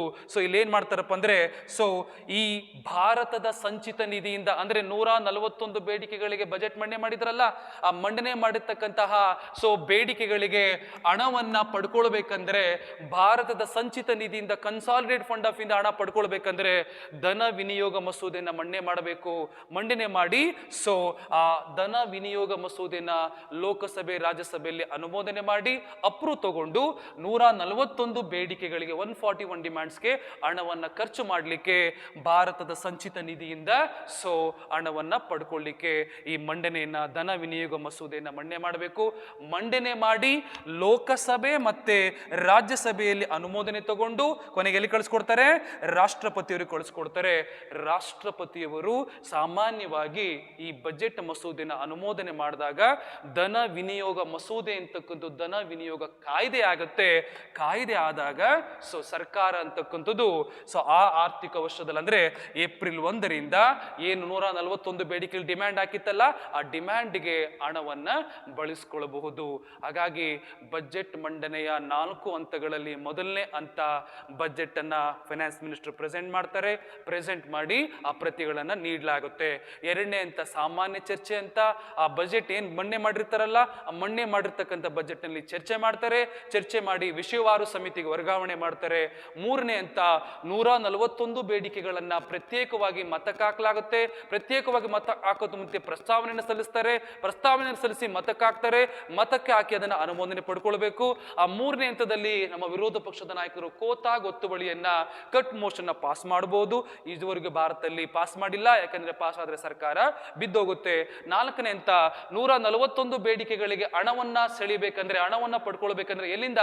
ಭಾರತ ಸಂಚಿತನಿಂದ ಹಣವನ್ನ ಪಡ್ಕೊಳ್ಬೇಕಂದ್ರೆ ಏನ್ ಮಾಡ್ಬೇಕಾಗುತ್ತೆ? ಧನ ವಿನಿಯೋಗ ಮಸೂದೆ ಅಂದ್ರೆ ಈ ಮಸೂದೆಯನ್ನ ಕಾಯ್ದೆಗೆ ಮಾರ್ಪಾಡು ಮಾಡಬೇಕಾಗತ್ತೆ. ಮಾರ್ಪಾಡು ಮಾಡಬೇಕಂದ್ರೆ ಅದನ್ನ ಲೋಕಸಭೆ ರಾಜ್ಯಸಭೆಯಲ್ಲಿ ಅನುಮೋದನೆ ಮಾಡಿ ರಾಷ್ಟ್ರಪತಿಯವರಿಗೆ ಸಲ್ಲಿಸಲಾಗುತ್ತೆ. ರಾಷ್ಟ್ರಪತಿಯವರು ಅನುಮೋದನೆ ಮಾಡಿದ ನಂತರ ಅದು ಕಾಯ್ದೆಯಾಗಿ ಬದಲಾವಣೆ ಆದಾಗ ಆ ಒಂದು ಬಜೆಟ್ ಕಾಯ್ದೆ ಮೂಲಕ ಹಣವನ್ನ ಏನು 141 ಬೇಡಿಕೆಗಳಿಗೆ ಹಣ ನಿರ್ಧರಿಸಿದ್ರು ಆ ಹಣವನ್ನ ಭಾರತ ಸಂಸದೀಯ ನಿಧಿಯಿಂದ ಪಡ್ಕೊಳ್ಳಬಹುದು ಅಂತಕ್ಕಂಥದ್ದು. ಇದು ಬಜೆಟ್ ಮಂಡನೆಯ 4 ಹಂತಗಳು ಅಂತಕ್ಕಂಥದ್ದು. ಇಷ್ಟು ಬಜೆಟ್ ಮಂಡನೆ ಅಂತ ನಂತರ ನಾವು ಮುಂದಿನ ಭಾಗದಲ್ಲಿ ಬಜೆಟ್ ಮಂಡನೆ ವಿಶೇಷತೆ, ಯಾರ್ಯಾರು ಎಷ್ಟೆಷ್ಟು ಬಾರಿ ಮಂಡನೆ ಮಾಡಿದ್ದಾರೆ, ಯಾರು ಮೊದಲ ಬಾರಿಗೆ ಮಂಡನೆ ಮಾಡಿದ್ರು, ಮೊದಲ ಮಹಿಳೆ ಯಾರು, ಈ ಒಂದು ಕರ್ನಾಟಕ ಬಜೆಟ್ ಮತ್ತೆ ನಮ್ಮ ಭಾರತ ಬಜೆಟ್ ವಿಶೇಷತೆ ಚರ್ಚೆ ನಂತರ ಅದೇ ಭಾಗದಲ್ಲಿ ಎರಡನೇ ಭಾಗದಲ್ಲಿ 2023 ಮತ್ತೆ 24ರ ಬಜೆಟ್ ಅನ್ನ 2023 ಮತ್ತೆ 24ರ ಬಜೆಟ್ ಅನ್ನ ನಾವು ಮುಂದಿನ ಭಾಗದಲ್ಲಿ ನಾವು ಚರ್ಚೆ ಮಾಡ್ತೇವೆ. ಇಷ್ಟು ನಿಮ್ಮ ಬಜೆಟ್ಗೆ ಸಂಬಂಧಪಟ್ಟಂತಹ ಪ್ರಮುಖ ವಿಷಯಗಳು. Thank you very much. ಧನ್ಯವಾದಗಳು.